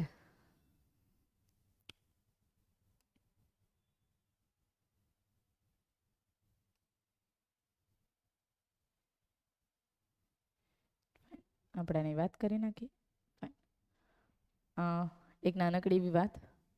ભક્તિ આંદોલનનો આરંભ મુસલમાન યુગ પહેલાથી થઈ ગયો હતો. શંકરાચાર્યના સમયથી, રાઈટ છે. અને એનું કારણ શું હતું જેની આપણે ઓલરેડી ચર્ચા કરી નાખી. ફટાફટ સ્લાઇડમાંથી એકવાર વાંચી જઈએ અને પછી સંતો વિશે વાત કરીએ અને એના વાદ વિશે. હિન્દુ સમાજના અનિષ્ટોને દૂર કરવા માટે ભક્તિ આંદોલન થયા. હા કે ના? અનિષ્ટો કેવા કેવા હતા? કર્મકાંડ, નાત જાતના કડક બંધન, વહેમ, માન્યતા, અંધશ્રદ્ધા, બહુપત્નીત્વ, સતી પ્રથા. બરાબર? જો કે સતી પ્રથા એ સોશિયલ ઇમ્પેક્ટમાં પણ આવશે. શેમાં આવશે? સોશિયલ ઇમ્પેક્ટમાં. બાળ લગ્ન, સામાજિક અને ધાર્મિક દૂષણ હિન્દુ ધર્મના ભાગરૂપે ધર્મની આડમાં વધતા જતા હતા. ઓકે. સતી પ્રથા ક્યારે પણ ઇસ્લામમાં આવી છે? સતી પ્રથા ક્યારે પણ ઇસ્લામમાં આવી છે? નથી આવી. રાઈટ? એમાં તો એવું કીધું છે કે જે ત્યક્તા છે. શું કીધું? જે ત્યક્તા છે. ત્યક્તા એટલે કે ત્યજી દીધેલી સ્ત્રી ને અપનાવો. કીધું કે નહીં કીધું? હઝરત પ્રોફેટ મોહમ્મદ, હઝરત પૈગંબર સાહેબ જે છે એમને પોતે પણ એક વિધવા સાથે લગ્ન કર્યા હતા જેનું નામ ખદીજા હતું. શું હતું? ખદીજા.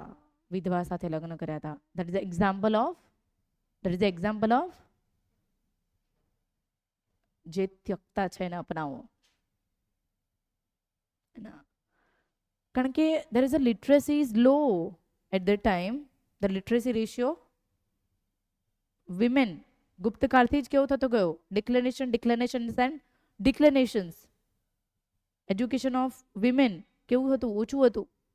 અને એક તો પાછા તમે એજ્યુકેશન ઓછું છે એમાં બિચારી થઈ વિધવા તમે ત્યજી દો છો, હા કે ના? હા, તમને ખબર છે મૂવી જોજો સફેદ. કયું મૂવી? સફેદ. 1 કલાકનું છે. that is based on our society. તમે નામે નહીં સાંભળ્યું હોય, આઈ ન્યુ ઇટ. હું એનું પ્રમોશન નહીં કરતી, મને આદત નથી કોઈ મૂવીનું પ્રમોશન કરવાની, બટ 1 કલાકનું મૂવી છે જેમાંથી તમારે એ સમજવાનું છે કે આપણા દ્રષ્ટિકોણમાં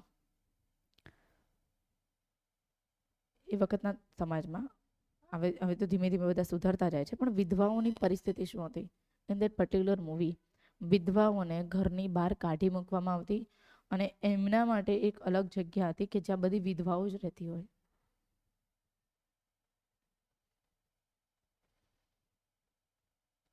અને એમાં પણ કેટેગરીઓ, સર્વોચ્ચ પહેલા વિધવા થયેલી સ્ત્રી, પછી એ નીચેની સ્ત્રી ઉપર અત્યાચાર કરે. અને કેવો અત્યાચાર, તમે છો ને તો તમારા રોંગટા ઊભા થઈ જાય. વિધવા જ વિધવાનું એક્સપ્લોટેશન્સ કરે. Exploitation physically, mentally, you can understand right? બધા અનાજ ખાઓ છો, બધા જ પ્રકારનું એક્સપ્લોટેશન કરે. And society who cares about it, કે જેને તમે ફેંકી દીધી છે, ફેંકેલાની કેર્સ હોતી નથી. સો બહુ ભયંકર આપણા સમાજ ઉપર પ્રશ્નાર્થચિહ્નો ઊભા કર્યા છે. સો ગજબ એમ તમારા અમુક સીન છે તો તમારા શ્વાસ અટકી જાય કે શું આવી વિયર્ડ.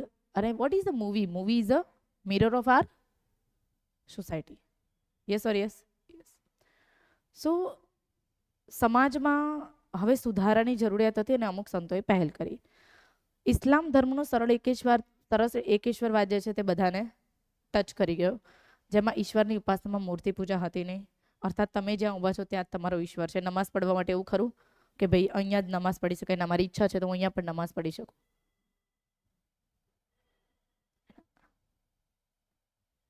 જ્યાં ઈચ્છા થાય ત્યાં તમારો ઈશ્વર હાજર થાય, આવું છે, રાઈટ? અને યુ નો વોટ, તમે આઈ ડોન્ટ નો તમે નમાઝ પડતા કોઈને જોયા છે કે નથી જોયા, બટ એકવાર જોજો. હું એ ધર્મ તરફ ઝૂકેલું છું એવું નથી કહેતી, પણ એક વખત જોજો. ઇટ્સ અ કાઇન્ડ ઓફ કસરત જ છે, એ કસરત છે. તમારા ગોઠણ બહુ સારા હોવા જોઈએ. એના આમ કરવું, સૂઈ જવું, પાછા ઊભા થવું. સૂર્ય નમસ્કારનું હાફ સ્વરૂપ ને એટલે નમાઝ. તમે જોજો, યાદ કરશો મને. એક સૂર્ય નમસ્કાર જોજો અને એની સામે જ કોઈને જોવાના હોત કે નહીં, ઇન્ટરનેટ પર તો નમાઝ પડતા કોઈના પણ વિડીયોઝ હશે ને, જોજો એકવાર. સૂર્ય નમસ્કાર અને નમાઝ સેમ જ લાગશે તમને. What is it? It's a exercise, your mentally and physically. સમજાય છે? ઓકે. તમે જીપીએસસીના એસ્પિરન્ટ છો, એ પ્રમાણે વિચારવાનું જ્યારે તમે શરૂઆત કરશો ત્યારે તમારામાં બધા જ થોટ્સ આવવાના શરૂ થશે. અને યાદ રાખજો, લખતી વખતે you must have to, your pen should be neutral. બરાબર? સો એટલા માટે લોકો જે છે તે આકર્ષાયા અને ઇસ્લામ ધર્મ તરફ વધારે લોકો આકર્ષાતા જતા હતા. એટલા માટે હિન્દુ ધર્મને સંરક્ષણ આપવા માટે અહીંયા અમુક સંતોએ બેડું ઝડપ્યું. સૂફી ધર્મના પ્રભાવના ભાગરૂપે સંતો અને ફકીરો જે હતા તેને બંદગી અને પ્રેમપૂર્વક ભક્તિનો પ્રચાર કર્યો અને એટલા માટે ભક્તિ આંદોલન અનિવાર્ય થઈ ગયું. સમન્વયનો પ્રભાવ રહ્યો. સામાજિક અને સાંસ્કૃતિક સમન્વયના ભાગરૂપે એમના વિચારો આપણને ગમે, આપણા વિચારો એમને ગમ્યા. દેટ ઇઝ વાય આપણામાં પહેલા મહેંદીની એવી કોઈ રસમ હતી નહીં, but now in our society there is मेहंदी रसम इज देयर. यस, बारात आती है, बारात के ऊपर कितने सारे सॉन्ग्स है. તો સાંસ્કૃતિક અને સામાજિક સમન્વયનો ભાગરૂપે શું થયું? સેવૈયા. આપણે પણ ખાઈએ, એ લોકો પણ ખાય. આપણે જેને સેવ કે લોકો એને સેવૈયા કે સેવૈયા, है ना. હજી પરમ દિવસ ન્યૂઝપેપરમાં હતું, इतनी सारी सेवैया, है ना. लास्ट दिन ऑफ पर्टिकुलर रमजान सब एक दूसरे को बना बना के देते भी है, सब बांटते भी है सेवैया. वो क्या है? આપણામાં જેને ગળી સેવ કહે છે, દૂધમાં નાખીને સરસ મજાના કાજુ બદામ પિસ્તા નાખીને ખાવું, હે ના, બાટવી. સો મીઠાસ ની આપ લે છે. શેની આપ લે છે? મીઠાસની. સો એકતાની ઈચ્છાના પરિણામે ભક્તિ માર્ગનો શું થયો? ઉદ્ભવ થયો. અને હિન્દુઓની રાજકીય સ્વતંત્રતાના લોપ થતી અટકાવવા માટે ભક્તિ આંદોલન અહીંયા જરૂરી હતા. અને જેમાં વિવિધ સંતોએ શું આપ્યું? અહીંયા પ્રદાન આપ્યું. વિવિધ વાદને સમજવાનો પ્રયત્ન કરીએ. આપણે કયા સંતનો કયો વાદ હતો હવે તમને બધાને ખબર છે, એટલે હું આશા રાખીશ કે તમે મને આમાં હેલ્પ કરો. બરાબર છે? ઓકે, ઠીક છે. વિવિધ વાદને ફટાફટ એક જ 5 મિનિટમાં સમજવાનો પ્રયત્ન કરીએ. અદ્વૈતવાદ એટલે શું? અદ્વૈતવાદ ઓલરેડી આપણે લાસ્ટ લેક્ચરમાં સમજાતા. અદ્વૈતવાદનો અર્થ શું છે? જ્યારે કોઈ જીવ અહીંયા જન્મ લે છે, એની આજુબાજુ માયા હોય છે. માયા એટલે કે જેને જન્મ આપ્યો છે એ માયા, જેને તમારી કેર કરી એ માયા. એ વ્યક્તિ થકી બીજાનો જન્મ થયેલો કે ભાઈ બેન સંબંધોની માયા. વ્યક્તિ પર કોટિંગ થતું જાય. વ્યક્તિ પરણે એટલે પછી જે આવી છે એની માયા, એ પોતે પણ માયા, હે કે નહીં? અર્થાત તમારી પર કોટિંગ વધતું જાય, વધતું જાય, વધતું જાય. કીડો અંદર ભરાતો જાય, ભરાતો જાય, ભરાતો જાય, કશું છૂટતું નથી. પણ જ્યારે વ્યક્તિ સોસાયટી ઉપર ડિપેન્ડન્સી ભૂલી અને બ્રહ્મ ઉપર ડિપેન્ડન્ટ થઈ જાય છે, ત્યારે તે ઇનડિફરન્ટ થઈ જાય છે. કેવું થઈ જાય છે? મને કોઈની પડી નથી. જ્યારે વ્યક્તિ ભક્તિમાં બેપરવાહ થઈ જાય છે, ત્યારે અદ્વૈતવાદ તરફ જાય છે. અને યાદ રાખજો, અહીંયા મૂર્તિ પૂજાને સ્થાન નથી. શેને સ્થાન નથી? અહીંયા શંકરાચાર્યની વાત કરીએ તો શંકરાચાર્ય અહીંયા શેની પર ભાર આપ્યો? શંકરાચાર્ય અહીંયા ભાર આપ્યો વાંચન ઉપર. શેના ઉપર? વાંચન ઉપર. તો શંકરાચાર્યએ અહીંયા કોન્સન્ટ્રેટ કર્યું છે શેના ઉપર? વાંચન ઉપર, વેદોના વાંચન ઉપર. બરાબર? ઓકે. જીવ અને બ્રહ્મ અલગ છે. જીવથી અવિદ્યા દૂર થાય ત્યારે એને શું પ્રાપ્ત થાય છે? બ્રહ્મ પ્રાપ્ત થાય છે. દ્વૈતવાદ. જીવ અને બ્રહ્મ બંને કેવા છે? અલગ છે. બ્રહ્મમાં આત્મા છે, સોરી, બ્રહ્મમાં પરમાત્મા છે, જીવમાં આત્મા છે. બરાબર? તો એને બંનેને કેવા કહી દીધા? અદ્વૈતવાદે, સોરી, દ્વૈતવાદે બંનેને અલગ કહી દીધા. અહીંયા મૂર્તિ પૂજાને સ્થાન છે.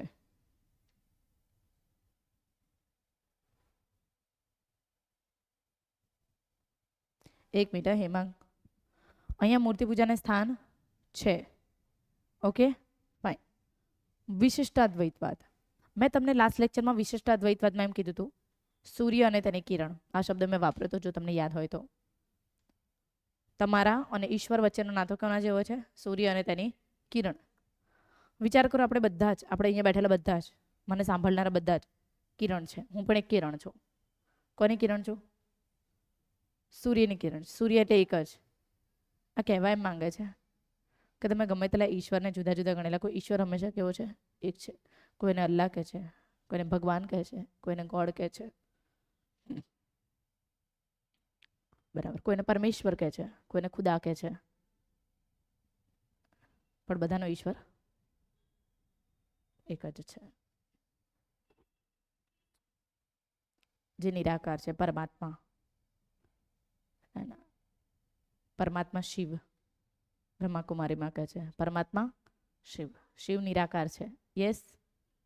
શંકર સાકાર છે, કે છે ને? શિવ નિરાકાર છે, શંકર સાકાર છે. બ્રહ્માકુમારીમાં એવું કહે છે. તો કહેવાનો અર્થ શું છે? અહીંયા એ છે કે ભાઈ એક સૂર્ય છે, આપણે બધાની કિરણો છીએ.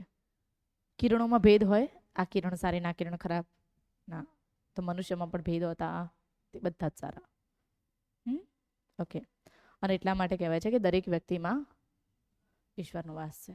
આત્મા શું? પરમાત્મા. કોઈનું મન દુભાવવું જોઈએ નહીં. અને એટલા માટે બધાને કે પ્રેમ સે બોલો ઓમ શાંતિ શાંતિ.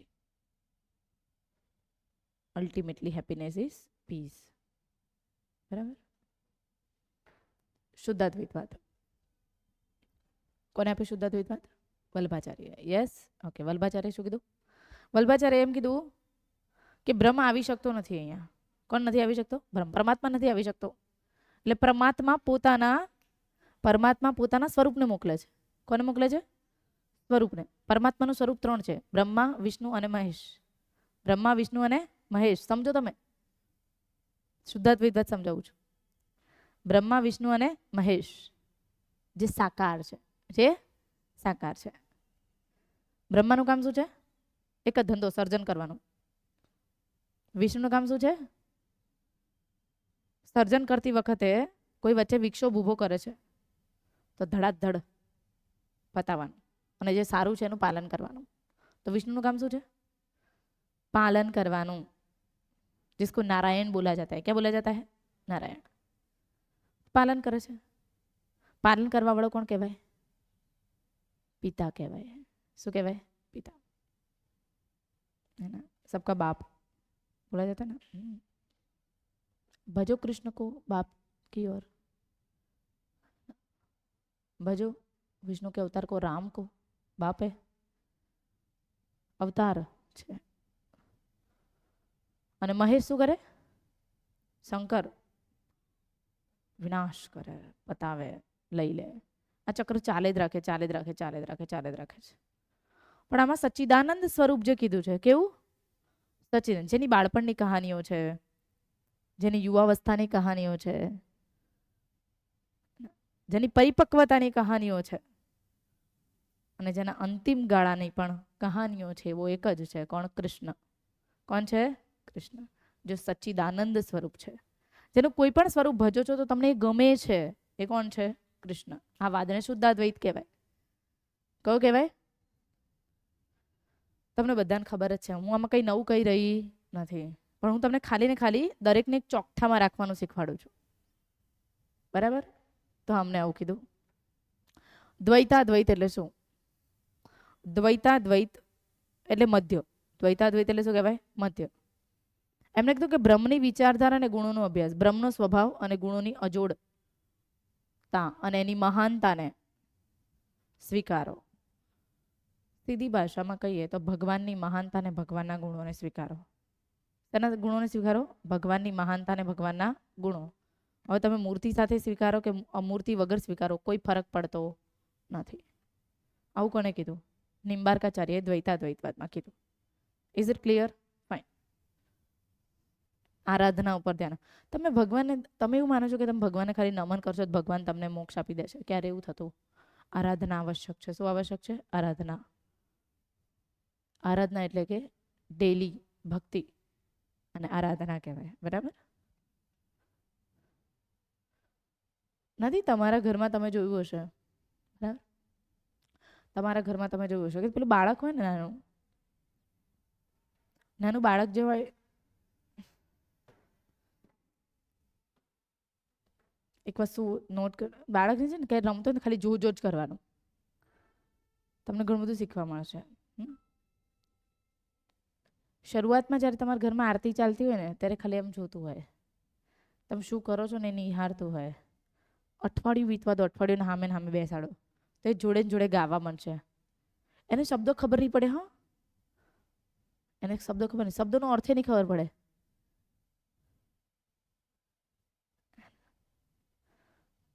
સ્વામિનારાયણ ભગવાનની આરતી અમારા ઘરમાં થતી હોય ને તો કે જય સદગુરુ સ્વામી પ્રભુ, જય સદગુરુ સ્વામી, સહેજાનંદ દયાળુ બળવંત બહુનામી પ્રભુ, જય સદગુરુ સ્વામી. તો અમારા પેલાને ગાતા ના આવડે તો એને ગાવે, જઉં છું સ્વામી, જઉં છું સ્વામી, જઉં છું સ્વામી, જઉં છું સ્વામી. મેં તું ક્યાં જવું છે તારે? જય સદગુરુ સ્વામી ગાતા એને ના આવડ્યું. તને શું કહ્યું? જઉં છું સ્વામી, જઉં છું. પછી પેલી પેલા બારાક હોય ને, બારાક ઉપર ઘંટડી લાગી હોય, પેલી ઘંટડી ઉપર પડી હોય તો એના હાથમાં ના આવી શકે. ઘંટડી જે ઉપર પડ્યા હોય ઘરમાં, ભગવાનના ગોખમાં પડ્યા હોય, એ તો આમ રખડતા ના હોય એટલે એને મળે નહીં હેઠે. એટલે પેલું જે બારાક ઉપર પેલી ઘંટડી લાગી હોય ને, એ વગાડીને કે મમ્મા બા શું ગાય? જઉં છું સ્વામી, જઉં છું સ્વામી, જઉં છું સ્વામી, જઉં છું. મેં તો બા એવું નહીં ગાતા.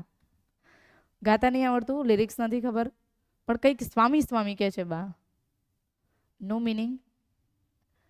અને છતાં પણ ઈશ્વરને ખબર છે કે આ શું બોલી રહ્યો છે. હા કે ના? આ જ ભક્તિ છે, જ્યાં બધાના અર્થ નીકળવા આવશ્યક નથી. બરાબર? ઓકે. સો આવું કંઈક ભક્તિ હું સમજી છું. બરાબર? દરેકની ભક્તિની ડેફિનેશન અલગ અલગ હોય. તમે જે મનમાં સમજતા છો કદાચ મારા કરતાં પણ મહાન હોઈ શકે, એમાં કોઈ ખોટું નથી. વ્યક્તિ વિશેષની વાત કરીએ છીએ ને, એમાં પણ આપણે પહેલા શરૂઆત કરીએ છીએ નિર્ગુણ સંતો. કેવા સંતોની? નિર્ગુણ સંતો. નિર્ગુણ સંતોમાં આપણે પહેલા બધા જ નિર્ગુણ હું તમને ભણાવી દઈશ. પહેલા બધા જ નિર્ગુણ ભણાવીશ. નિર્ગુણ એટલે કે મૂર્તિ નથી, જેને મૂર્તિને નથી પૂછી એવા સંતોને ભણાવીશ. અને એમાં પણ પહેલા કયા ભણાવું છું તમને હું? કબીર. કોને ભણાવું છું? કબીર. Okay, fine. જાગો છો બધા જ?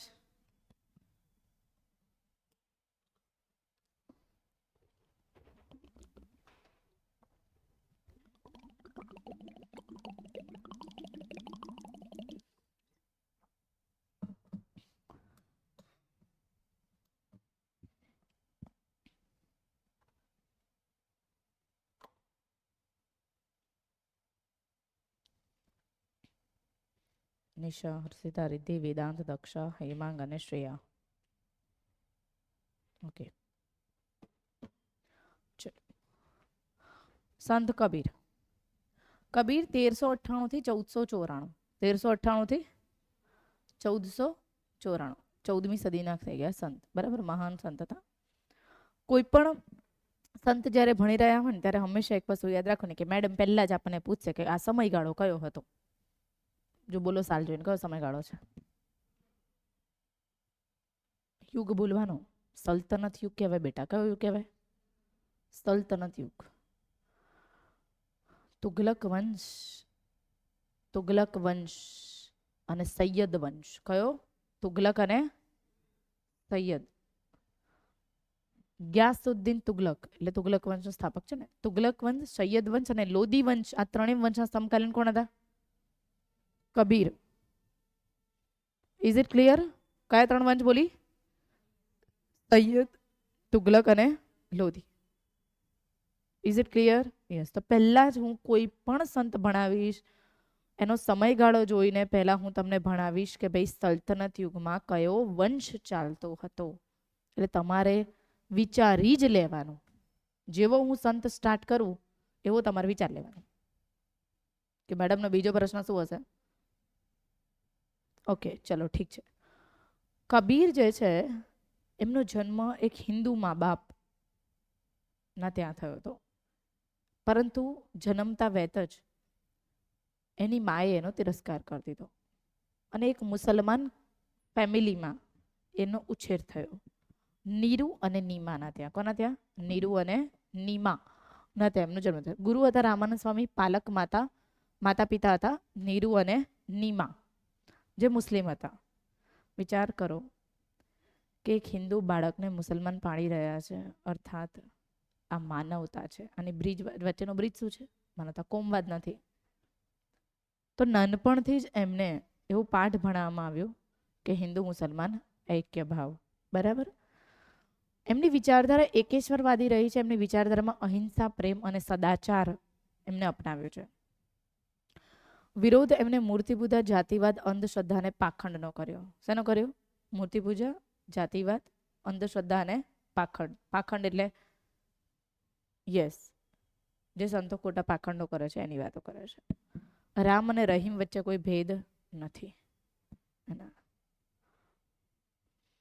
પરમાત્મા એક જ છે જે નિરાકાર છે. આવું કબીરે કીધું. બરાબર? પ્રબળ સુધારક હતા. હિન્દુ મુસલમાન સંસ્કૃતિનો સમન્વય કર્યો. બંને સંપ્રદાયમાં એમનું નામ જાણીતું છે. ગ્રંથ છે એમનો બીજક. કબીર વાણી કયા ગ્રંથમાં સમાયેલી છે? બીજક નામના ગ્રંથમાં સમાયેલી છે. એમના જે પુત્રો છે, કબીરના પુત્ર અને પુત્રી. કબીરનો એક પુત્ર હતો જેમનું નામ છે કમાલ, અને પુત્રીનું નામ છે કમાલી. કમાલ અને કમાલી, કબીરના પુત્ર અને પુત્રી.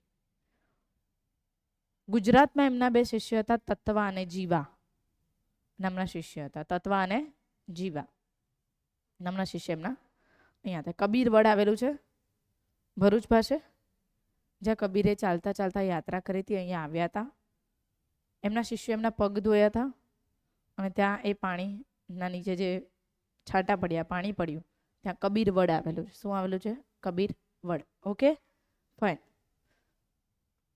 ગુજરાતમાં શિષ્યો તત્વ અને જીવા.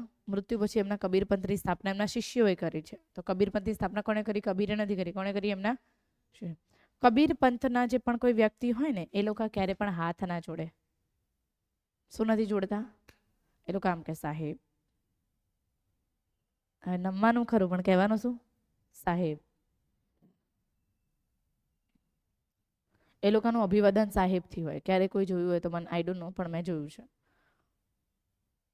અભિવાદન લોકો સાહેબ કહીને કરતા હોય છે. બીજું, કબીર વાણી જે છે ને, એમાં તમને ખડી બોલીનો પ્રભાવ જોવા મળે. શાનો પ્રભાવ? ખડી બોલી. ખડી બોલીના પિતા કોણ છે ખબર છે? ખડી બોલીના પિતા કોણ છે? બોલો. ખડી બોલીના પિતા તમને બધા ગ્યાસુદ્દીન બલબનથી લઈને ગ્યાસુદ્દીન તુગલકના દરબારમાં સૂફી સંગીતના પિતા તરીકે અમીર ખુશરો બેઠા. કોણ બેઠા? તો ખડી બોલીના પિતા કોણ આવશે? અમીર. તો કબીરના વિધાનોમાં તમને કઈ બોલીનો પ્રભાવ જોવા મળે? ખડી બોલી. કબીરનું વિધાન એવા હતા કે જેને સમાજને ચાબુક આપી. એમના વિધાનોએ સમાજમાં શેનું કામ કર્યું ભાઈ? ચાબુક. શબ્દો જેવા કે વાઢે તો લોહી ના નીકળે, એવા શબ્દો કબીરના જોવા મળે છે. જોઈએ છીએ કેવા શબ્દો છે કબીરના. માલા ફેરત જુગ ભયા, પીરાના મન કા ફેર, કરકા મન કા ડાર દે, મન કા ફેર. સમજો. માલા ફેરત જુગ ભયા, માળા ફેરવી ફેરવીને જીવન આખું વહી ગયું. ફીરાના મનકા, તોય મનથી મેલો ને મેલો. કરકા મનકા ડાર દે, કર્મ કરી કરીને તારો મણકા ફેરવ. કર્મના મણકા ફેરવ, સારું કર્મ કરીને. મનકા ફેર. મનનો મણકો ફરશે ત્યારે તે સાચા મણકા ફેરવ્યા કહેવાશે. कोई व्यक्ति लंबे समय तक हाथ में लेकर मोती की माला घुमाता है पर उसके मन का भाव नहीं बदलता। कबीर ऐसे व्यक्ति को सलाह देते कि हाथ की इस माला को फेरना छोड़कर मन का मोतियों को फेर करे. ઘણા એવા હોય, મેં લોટ્સ ઓફ ધ મંદિરમાં એવું બધું જોયું છે કે પેલું હાથમાં પેલું રાખવાનું આવે છે, પેલું એ ગૌમુખીની અંદર છે ને માલા ફેરવતા હોય. આ ચારેય દિશામાં કોણ શું કરે છે ને એમાં જ એની નજર હોય. અને એના મનના ભાવ કઈ બેસે ને, વોટ નોનસેન્સ ઇઝ ધીસ? ફરક જ ના પડવો જોઈએ કે તમારી આજુબાજુ શું થઈ રહ્યું છે. અર્થાત તમારો જીવ ભટકેલો છે. ચંચલ ના કહેવાય બેટા, એને શું કહેવાય? ભટકેલો. अगर ध्यान यहाँ है तो मन की यहाँ. અને માલા ફેરવતા પણ અપશબ્દ બોલવાનું છોડે નહીં, કોઈને પ્રતિપાદિત કરવાનું. અને એ કહેવાતા ભક્તો કહેવાય. મારે તો એવી છટકે ને મગજમાંથી. અને એને પાછા બધા આઈડિયલ માને. આટલા વર્ષોથી મંદિરના દરવાજે બેઠા બેઠા માળા ફેરવે છે. મેં તો તોય બ્રહ્મ જ્ઞાન લાદ્યું નહીં. આખા ભગતે આજ કીધું ને. આખો ભગત શું કે છે? આજ કે છે. બરાબર. बोली एक अनमोल है जो कोई बोले जाने, ये तराजू तोली के तब मुख बाहर आने. ના જોખી જોખીને બોલવાનું, બાકી મૂંગા રહેવાનું. સીધી ભાષામાં કહું તો है ना, ऐसी बानी बोलिए मन का आपक होए, औरन को शीतल करे आप हो शीतल होए. બરાબર. કબીરની રચના અને અખા ભગતની રચના તમે વાંચશો, છપ્પાની રચના, તો તમને સિમિલારિટી જોવા મળશે.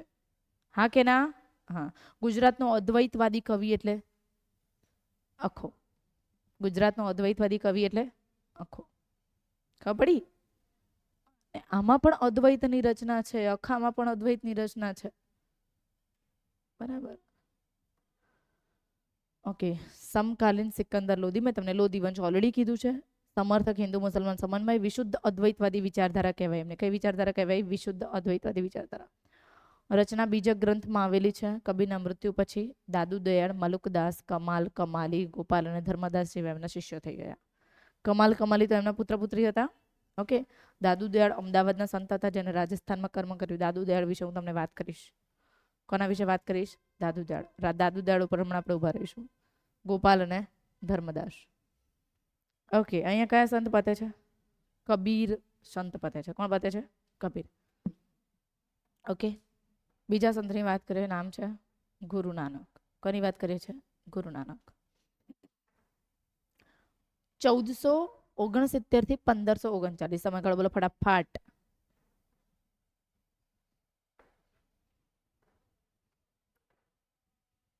લોધી વંશ. હા પાડો. હા. 1526 બાબર ભાઈ આવ્યા હતા. એની પહેલા લોધી વંશ હતો. હા કે ના? હા. તો લોધી અને મુઘલ. મુઘલમાં પણ ગુરુ નાનક જે છે 1539 સુધી છે. ક્યાં સુધી છે? 15, એટલે હુમાયુ વખતે મૃત્યુ પામ્યા હશે. કોના વખતે? હુમાયુ સુધી તે રહ્યા છે. કોના સુધી? કારણ કે 1530 બાબુ ભૈયા ઉપર ચલે ગए थे. बाबू भैया એટલે बाबर, नॉट दैट बाबू भैया, परेश रावल वाले नहीं, ये बाबू भैया એટલે बाबर. ઓકે. તો મુગલ યુગના બાબુ ભૈયા એટલે બાબર. બાબર પછી હુમાયુ. હુમાયુ સુધી આ હતા. Okay fine. ફરી એક વખત ગુરુ નાનક કયા બે વંશના સમકાલીન આવશે? એક लोधी और तो पहले कबीर हुए फिर गुरु नानक हुए. हाँ कि हाँ? हाँ. तो गुरु नानक के आइडियल रहे होंगे कि नहीं कबीर? सम काइंड समहाउ रही ही है ना? ठीक है. इनकी जो परंपरा है वो निर्गुण भक्ति परंपरा कहलाई. हिंदू मुसलमान के समन्वय के वो अग्रणी थे. શીખ ધર્મના સંસ્થાપક છે. શું? શીખ શબ્દ સમજો. શીખ. શીખ એટલે સલાહ. સલાહ આપે તે ગુરુ અને લે શિષ્ય. ગુરુ શિષ્ય પરંપરા અહીંયા જોવા મળે. હા કે ના? શીખ ધર્મના સંસ્થાપક ગુરુ નાનક પોતે છે. કબીરે કબીર પંથની સ્થાપના કરી નથી. પણ ગુરુ નાનકે શીખ સંપ્રદાયની સ્થાપના કરી છે. There is a basically difference between Kabir and Nanak. કબીરના મૃત્યુ બાદ કબીર પંથ સ્થપાયો છે. હે ના? પણ નાનક પોતે જ શીખ સંપ્રદાયની સ્થાપના કરે છે અને પોતાની ગાદી આપે છે ગુરુ અંગદને. ઓકે. કોને આપે છે? ગુરુ અંગદ. હવે પહેલા એનું બેકગ્રાઉન્ડ આખું ચેક કરી લો. ગુરુ નાનક જે છે, બરાબર, એમનો જન્મ પાકિસ્તાનના તલવંડીમાં થયો હતો. ક્યાં થયો હતો? પાકિસ્તાનમાં તલવંડી. તલવંડી અત્યારે કહેવાય છે નાનકાના સાહેબ. શું કહેવાય છે? જેના જવા માટે બનાવવામાં આવ્યો કરતારપુર કોરિડોર. શું બનાવવામાં આવ્યો? જે ભારત પાકિસ્તાન વચ્ચેનો સૌથી મહત્વપૂર્ણ કોરિડોર છે. That is known as Kartarpur corridor. Okay. Punjab અને પાકિસ્તાન, પંજાબને જોડે છે. તો પોતે પ્રથમ ગુરુ હતા જેમનો પાકિસ્તાન તલવંડીમાં જન્મ થયો હતો.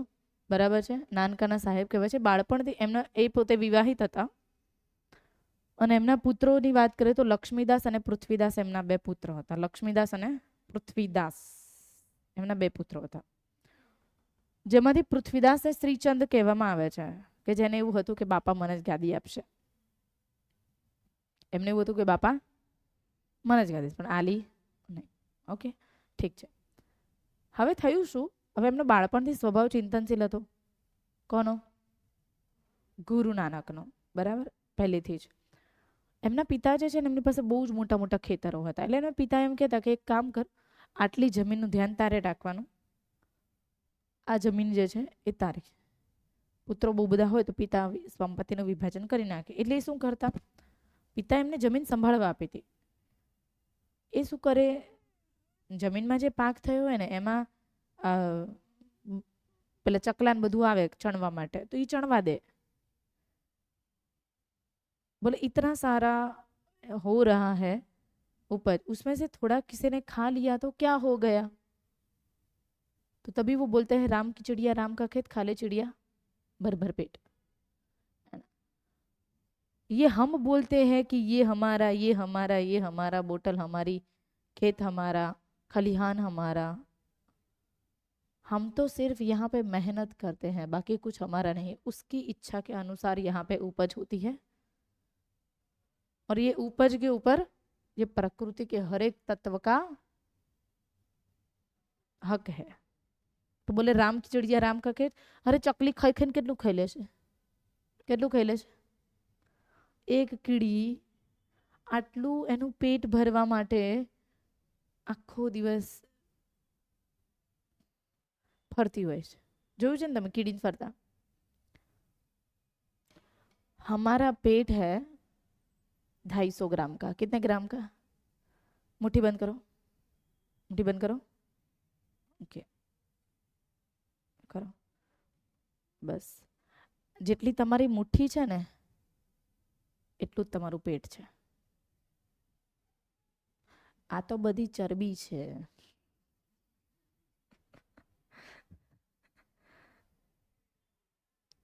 ચરબી વધે ને તો પાચન શક્તિ ઘટી જાય, હા કે ને? પેટ આટલું જ છે, આટલું જ. આટલું ભરવા માટે માણસ જીવનભર દોડે છે. બસ સમજી લો. કબીરને આ પહેલેથી ખબર પડી ગઈ, આપણને હજી ભાન પડી નથી. એટલે અને નાનકને પહેલેથી ખબર પડી ગઈ, આપણને હજી ભાન પડી નથી.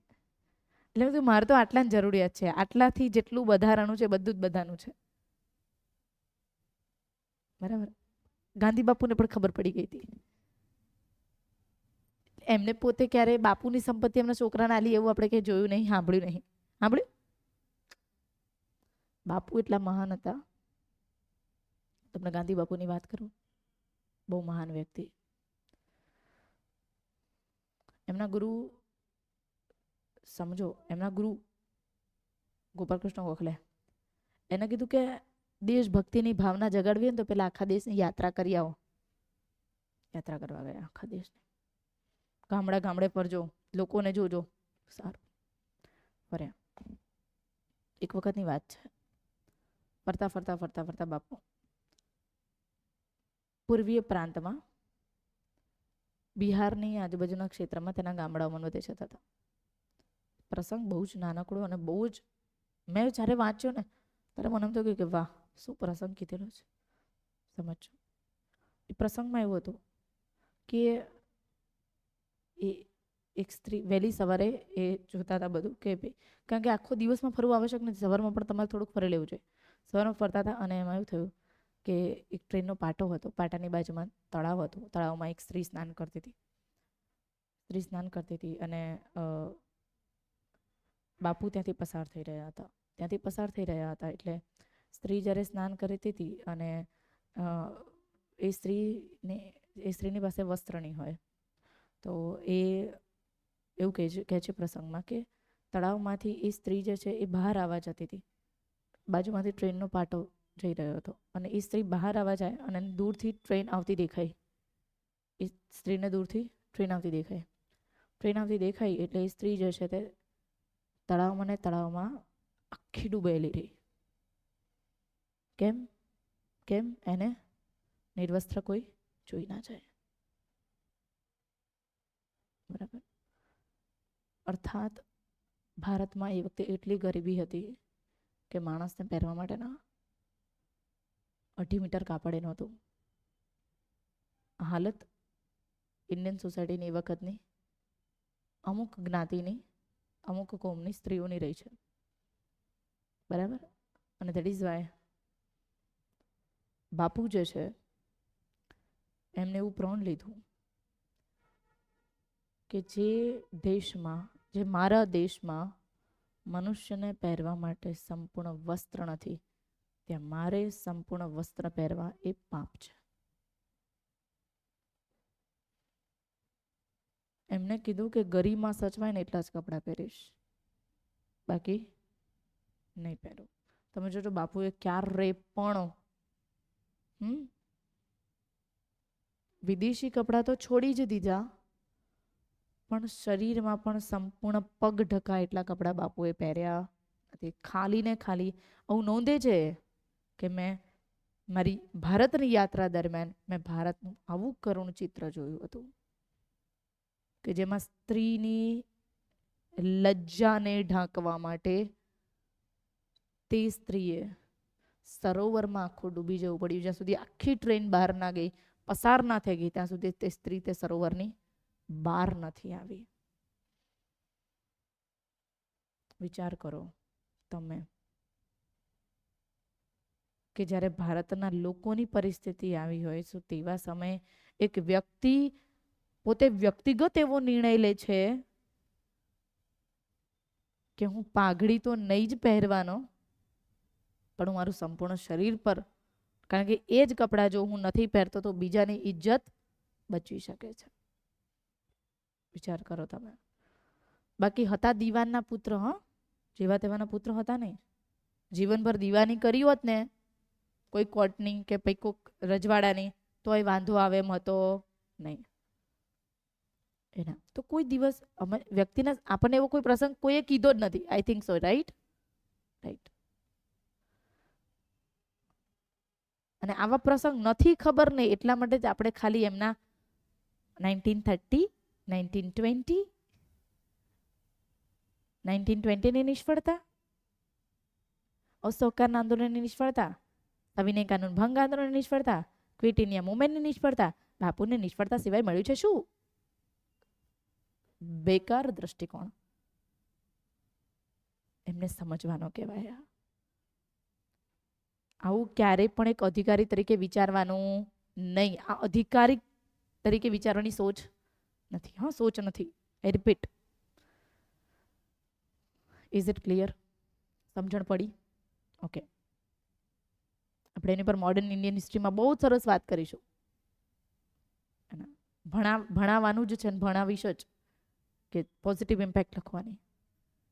કહેવાનો અર્થ એ છે કે ગુરુ નાનકની જ્યાં આપણે વાત કરીએ છીએ, ગુરુ નાનક રામ ખીચડિયા રામ કા ખેત ખાલે ચડિયા ભર ભર, બધાને અન્ન, બધાને ભોજન, સામૂહિક ભોજન, લંગર પ્રથા, પંગત પ્રથા દરેક વ્યક્તિઓને આપો. તો લંગર પ્રથા, પંગત પ્રથા, નાત જાતના ભેદભાવ દૂર, લિંગ ભેદ દૂર. ગુરુઓ લગ્ન ના કરી શકે એવું હોય? ના હોય. ગુરુ લગ્ન કરે, કઈ વાંધો નથી. આપણા મતે એવું કે ભાઈ સંત હોય તો એ બ્રહ્મચારી જ હોય. એવું કોને કીધું સંત બ્રહ્મચારી હોય? આપણા ઋષિ મુનિ લગ્ન નથી કર્યા? કર્યા હતા ને? યસ. તો એમને કીધું કે ભાઈ આ બધું જ સમાજમાં હોવું જોઈએ. એમને પોતાની ગાદી કોને આપી? એમને પોતાની ગાદી આપી કોને આપી? અંગદને આપી, જે એમના ત્યાં કામ કરનારો એક વ્યક્તિ હતો. રાઈટ. એમને તિબેટની, શ્રીલંકાની, બલુચિસ્તાનની, મક્કાની, જેરુસલેમની યાત્રા કરી. 30 વર્ષ એમને ખાલી યાત્રામાં કાઢ્યા. કેટલા વર્ષ? 30 વર્ષ. બરાબર. વિરોધ કર્યો વર્ણભેદ, અંધશ્રદ્ધા, પાખંડ, મૂર્તિ પૂજા, રૂઢિચુસ્તતા અને બહુદૈવવાદ. ઓકે. એમને એમની ગાદી કોને આપી? ગુરુ અંગદને આપી. ગુરુ અંગદે એમના જે વિચાર હતા એને લખ્યા. ગુરુ નાનક ખાલી બોલ્યા છે, એમના વિચાર લખ્યા કોને? અંગદે. અંગદે એમના વિચાર જે લખ્યા બેટા, એક લિપિ કહેવાય ગુરુ લિપિ. કઈ લિપિ કહેવાય? તો ગુરુ લિપિના જનક પૂછાય તો ગુરુ નાનક લખવાનું નહીં. કોણ લખવાનું? ગુરુ અંગદ. અને આમાંથી પંજાબી બોલી આવી. ઓકે. પંજાબી ના કેવું હોય તો આને ગુરુ લિપિ પણ તમે કહી શકો છો. કઈ લિપિ કહી શકો છો? ગુરુ લિપિ. ઓકે. ઓકે. ગુરુ અંગદ જે છે એમને પોતાના ગુરુની આ પ્રથા જે છે ચાલુ રાખી. કઈ પ્રથા? લંગર પ્રથા અને પંગત પ્રથા. પંગત આપણી જ પ્રથા છે. અત્યારે પેલી પ્રથા આવી ને બુફે, અત્યારે બધા બુફે. બુફે ખરેખર શબ્દ નથી, ધેર ઇઝ અ બફેટ. શબ્દ કયો છે? બફેટ.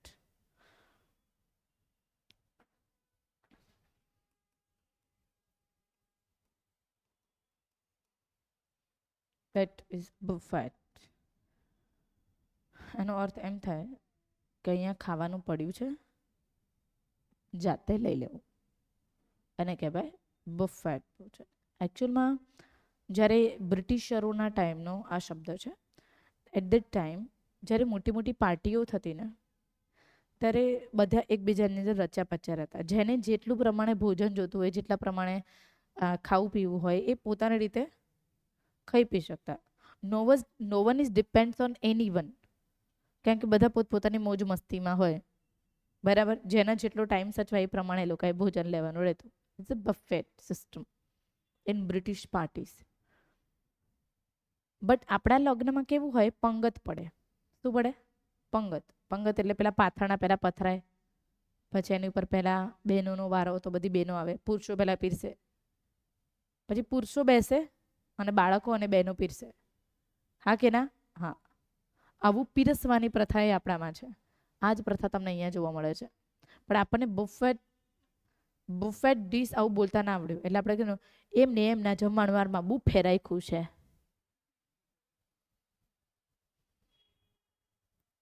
આવું બોલે કે નહીં? આજે પણ બધે બુફે જ ચાલે છે. હવે પંગત પ્રથા રહી છે જ ક્યાં? હે ને? પણ પેલા તો પેલું ડોલ આવે, દાળની ડોલો આવે, શાકની ડોલું આવે, એટલે કહેવાય દૂધપાકની ડોલો આવે, કમંડળ પેલું આવડું મોટું હોય ને એ લઈને જાય, પાણી પાણી પાણી પાણી પાણી પાણી કરતા જાય. એ સારી હતી પ્રથા, બહુ જ સારી હતી, મને બહુ ગમે. મને એમ થાય હું ઠોયાને જેમ ઊભા ઊભા ખાવાનું મને બહુ જ કંટાળો. મને જગ્યા ના બને તો હું આજે પણ નાખું. મને બેસીને ક્યાંય જમવા ના મળે તો હું ક્યારેય નાખું. ક્યાં ખુરશી જોઈએ કે પછી નીચે તળિયે બેસીને જમવાનું એમ. પણ ઠોયાને જેમ તો હું ક્યારેય નાખું, આપણામાં આવે જ નહીં. ઘણા આમ મેં તો આ શું, ખાસ કરીને હું તો કહું બેઠા બેઠા જમવું જોઈએ. ભલે મોડા જમો પણ બેઠા બેઠા જમો. એક શાંતિ, ધીરજ, કારણ કે તમે આહાર લઈ રહ્યા છો. આખા દિવસની સૌથી મહત્વપૂર્ણ ઘટના છે શક્તિ ગેઇન કરવી. ચાર્જિંગમાં ઉતાવળ કરાય નહીં. કરાય? કરાય. અને એવું પણ કીધું છે ને કે ઇલેક્ટ્રિક ઇક્વિપમેન્ટ ચાર્જ કરતી વખતે તમારા ઉપકરણને વાપરવું જોઈએ નહીં. ચાર્જિંગ ચાલતું હોય તો ફોન પર વાત કરાય નહીં, નકર ફાટે ઉપકરણ. એવું જ છે. જ્યારે આ ઉપકરણ ચાર્જ થતું હોય ત્યારે આખા ગામની પંચાયતો ન કરાય, નકર ઉપકરણ ફાટે.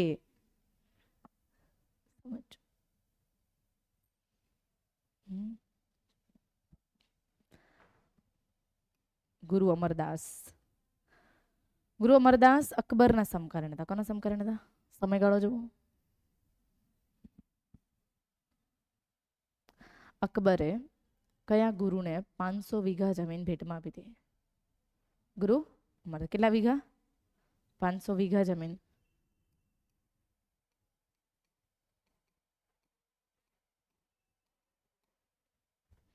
પાંચસો વીઘા જમીન ભેટમાં આપી, બરાબર છે. અને એટલા માટે અકબરે અહીંયા,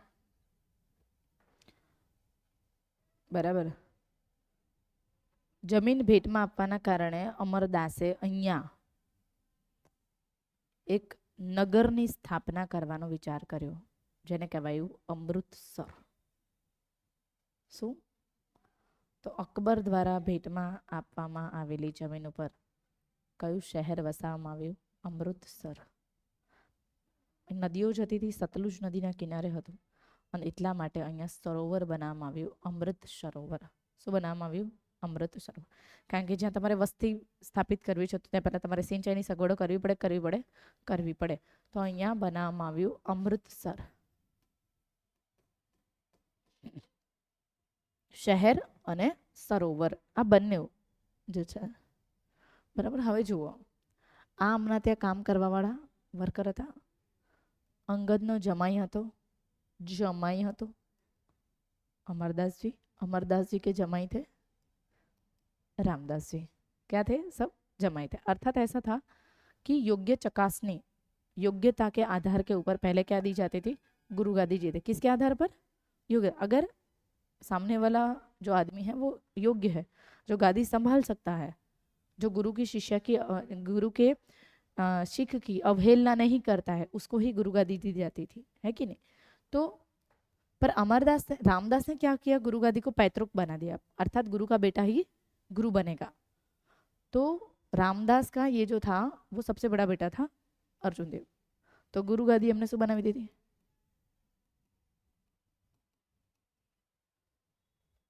ઓકે। ગુરુ ગાદી તમને ગુરુના નામ બધા જ હમણાં હમણાં 1 મિનિટમાં યાદ દેવડાવી દઈશ, અત્યારે તમે એની ચિંતા કરતા નહીં, ખાલી અત્યારે ભણો। ગુરુ ગાદી એમને કેવી બનાવી દીધી, પૈતૃક બનાવી દીધી। કોણે, રામદાસે ગુરુ ગાદી પૈતૃક બનાવી, એવું યાદ રાખજો। રામદાસે ગુરુ ગાદી પૈતૃક બનાવી, અર્જુન દેવ ગાદી પર આવી ગયા। અર્જુન દેવે આવીને શું કર્યું, જે પેલો ગ્રંથ હતો ગુરુ ગ્રંથ સાહેબ, કયો ગ્રંથ, ગુરુ ગ્રંથ સાહેબ ફરી લખાવડાવ્યો। તો ગુરુ ગ્રંથ સાહેબને ફરી લખાવનાર અને સૌ પ્રથમ વખત શીખોનું એક એમને મંદિર બનાવ્યું। કોણે, જેમાં ગુરુ ગ્રંથ સાહેબને બેસાડ્યા, બરાબર છે, આને કહેવાય છે હર મંદિર સાહેબ।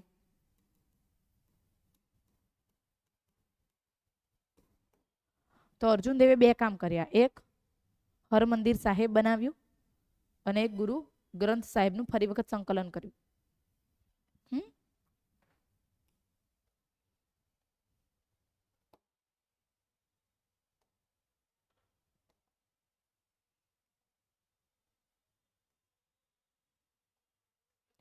ઓકે,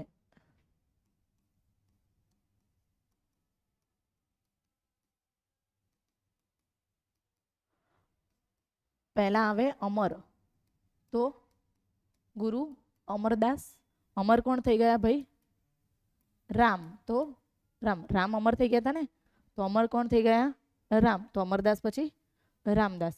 અહીંયા સુધી ગુરુ ગાદીમાં પૈતૃકતા હતી નહીં, ગુરુ ગાદી પૈતૃક કોને બનાવી, કોને બનાવી, रामदास है। तो અહીંયા कौन થઈ ગયા, अर्जुन देव। अर्जुन देव ने नया मोड़ दिया और इन्होंने अमृतसर में क्या बनवा दिया भैया,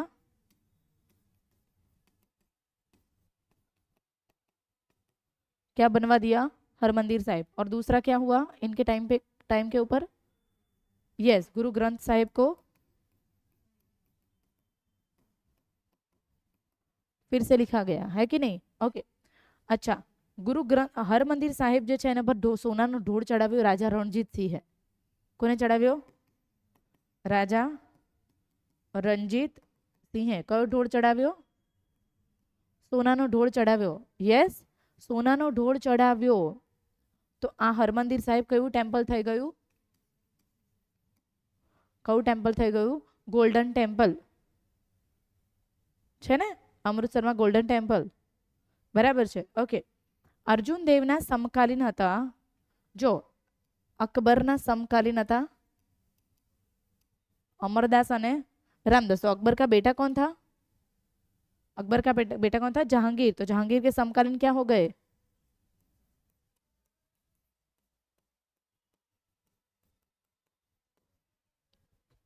अर्जुन देव।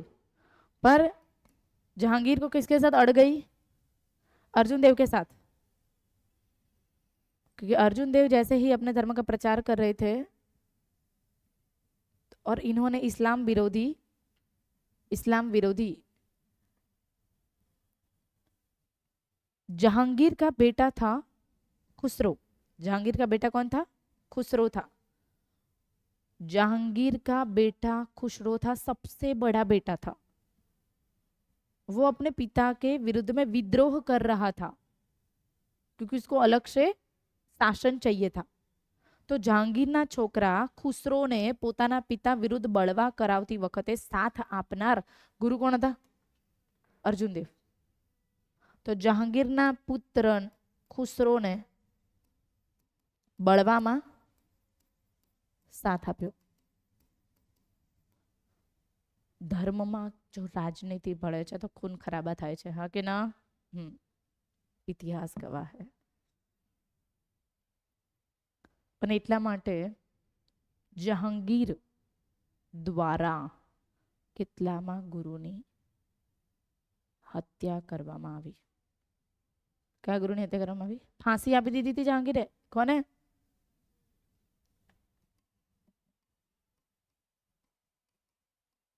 સજાએ મોત. ઠીક છે, અર્જુન દેવની ફાંસી. તો ખોટું કહેવાય? ખોટું કહેવાય કે નહીં? ખોટું કહેવાય. એટલા માટે એ વખતે શીખો ન બોલી શક્યા.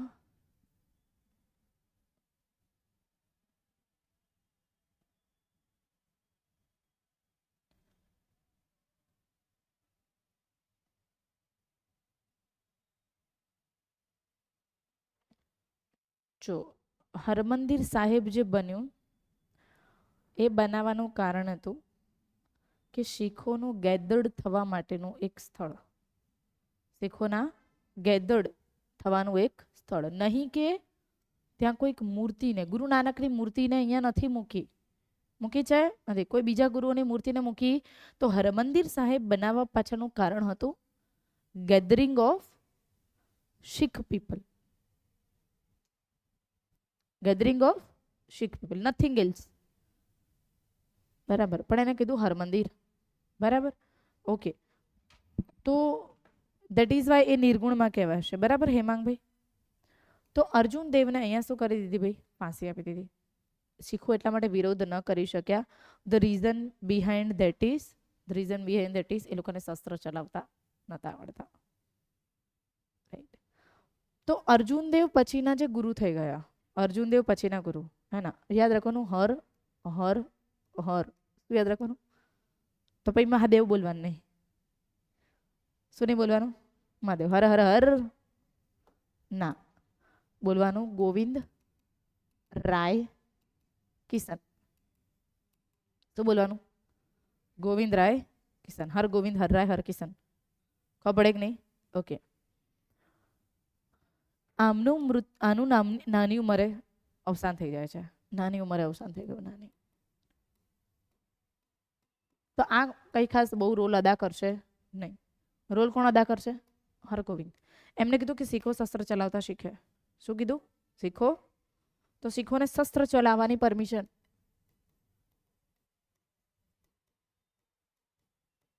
કોને આપી? હરગોવિંદે આપી. મતલબ શીખ મસ્ટ હેવ ટુ તલવારબાજી કરવાની તમારે. અને શીખોનું જે યુદ્ધ નૃત્ય કહેવાય છે, યુદ્ધ કહેવાય છે, અને ગટકા કહેવાય. શું કહેવાય? ગટકા. તો તમારે ગટકા શીખવા પડશે. તમારે તલવાર ચલાવતા શીખવી પડશે. તમારે કિરપાણ ચલાવતા શીખવી પડશે. તો કે પડે કેવી રીતે શીખી શકાય? અમે તો ક્યાં એવું ખાઈએ જ છીએ કે જેનાથી અમારો મસ્ક્યુલર પાવર હાઈ થાય. તો કે ખાઓ માંસ. શીખોને લડાકુ જાતિ તરીકેનો દરજ્જો આપનાર ગુરુ કોણ? શીખોને લડાકુ જાતિ તરીકે, આવું એક જ શબ્દમાં પૂછાય. માંસ ખાવાની પરમિશન આ બધું નહીં પૂછાય. પૂછાશે શું? શીખોને લડાકુ જાતિ તરીકે પહેચાન, ઓળખ કયા ગુરુએ અપાવડાવી? જો બોલે સો નિહાલ શસ્ત્રિયા કાલ કાઇન્ડ ઓફ, है ना? સત શ્રી અકાલ. જો બોલે સો નિહાલ. જે બોલશે તે નિહાલ થઈ જશે. શું? સત શ્રી અકાલ. સત શ્રી અકાલનો અર્થ છે, શબ્દ સમજો, હું બોલું છું.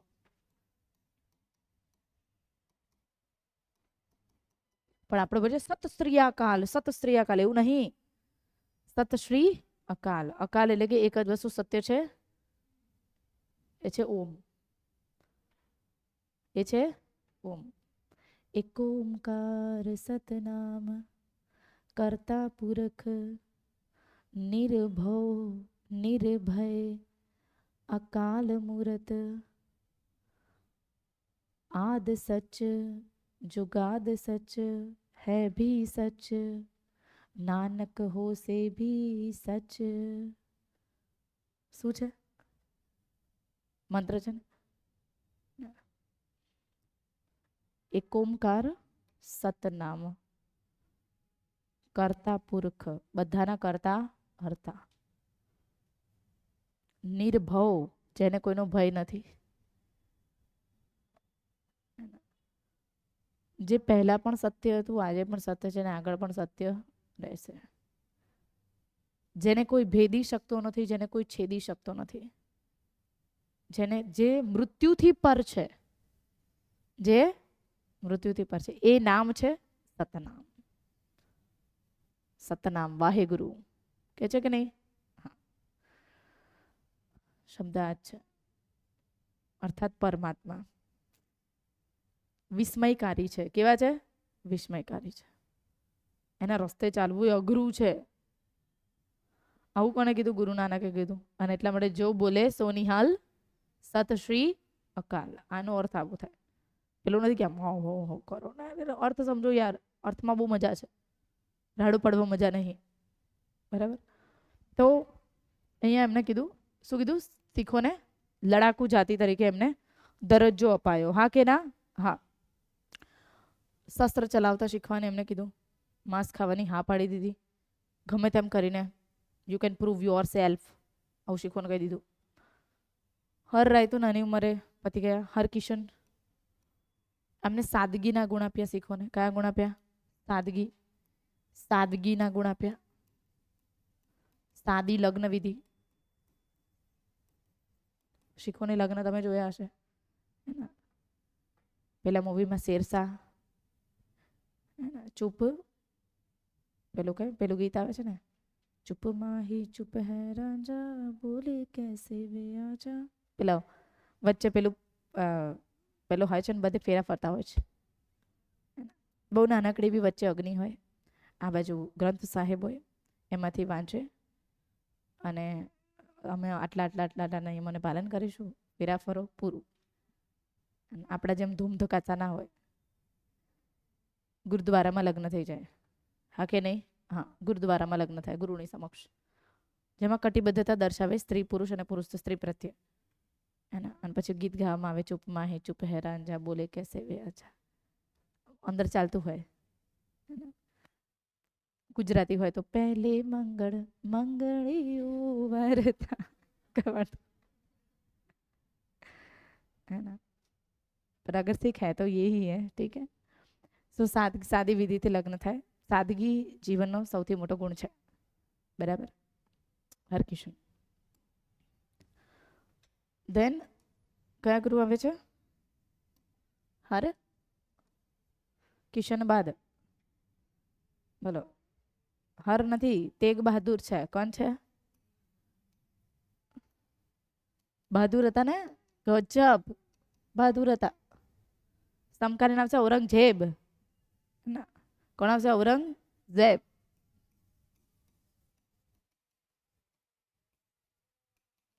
तो ऐसा था ना कि इन लोगों की शक्ति है वो बढ़ती जा रही थी, क्योंकि ये लोग अपने आप को लड़ाकू जाति के नाम के ऊपर ऐसे ही वो लोग ऐसे करते थे कि हम लड़ाकू जाति है वगैरह वगैरह.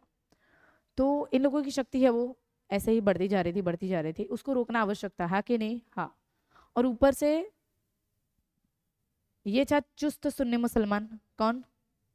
औरंगजेब चुस्त सुन्नी मुसलमान હતો.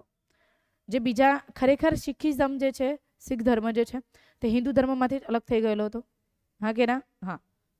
સો દેટ ઇઝ વાય એને રોકવા માટે ઔરંગઝેબે પ્રયત્ન કર્યા, શીખોને રોકવા માટે, એ લોકોની શક્તિને રોકવા માટે. જેનો વિરોધ કર્યો કોને? તેગ બહાદુરે. અને એટલા માટે તેગ બહાદુરને મળવા માટે એ લોકોએ બોલાવ્યા. તેગ બહાદુરને મળવા માટે ક્યાં બોલાવ્યા ઔરંગઝેબે? દિલ્હી. એકલા જ મળવા આવજો. શું? એકલા મળવા આવજો. તેગ બહાદુર ગયા. તેગ બહાદુર જ્યાં આવે છે ત્યાં જ એમના વધામણા કરીને એમનું માથું વાળી નાખવામાં આવે છે.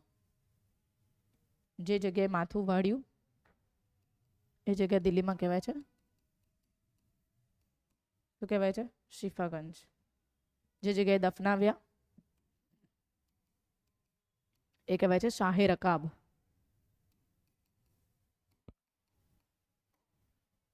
શું કહેવાય છે?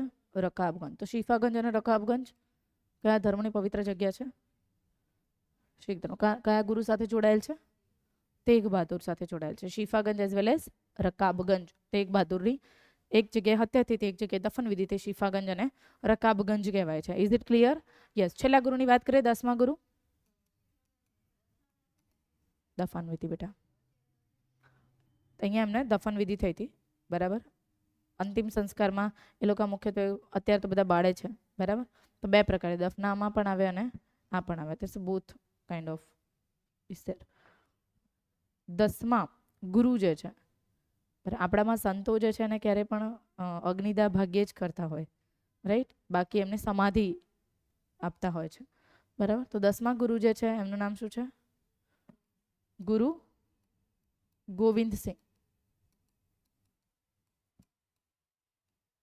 ગુરુ ગોવિંદસિંહ બહુ મોટા એવા શીખિઝમમાં પરિવર્તન લાવ્યા. કોણે? गुरु गोविंद सिंह. एमने कीधु कि सच्चा जो सिख है उसको कौन से पंथ में आना पड़ेगा? खालसा पंथ में आवવું પડશે. अर्थात તમારે ખાલસા પંથનો ભાગ બનવું પડશે, હે ના. બીજું, ખાલસા પંથ અંતર્ગત તમારે પાહુલ પ્રણાલી અપનાવવી પડશે. કેવી પ્રણાલી? પાહુલ. પા એટલે 5, હુલ એટલે સિદ્ધાંત. કડા, કચ્છા, કંઘા, કેશ અને કિરપાણ. જો કિરપાણ એટલે તલવાર ચલાવતા શીખવાનું. केश, पगड़ी बंदनी है, पगड़ी चाहिए ही चाहिए, ठीक है. कंघा, इसको सराहने के लिए. किसको? केश को. तो आपके पगड़ी के अंदर क्या होना चाहिए? कंघा होना ही चाहिए. कड़ा कच्छा. હવે સીધી વસ્તુ છે, તલવારબાજી શીખે ને તો ઉપરનું વસ્ત્ર પણ ના પહેરે અને ફૂલ વસ્ત્ર નીચે પણ ના પહેરે. કચ્છા પહેરना आवश्यक है.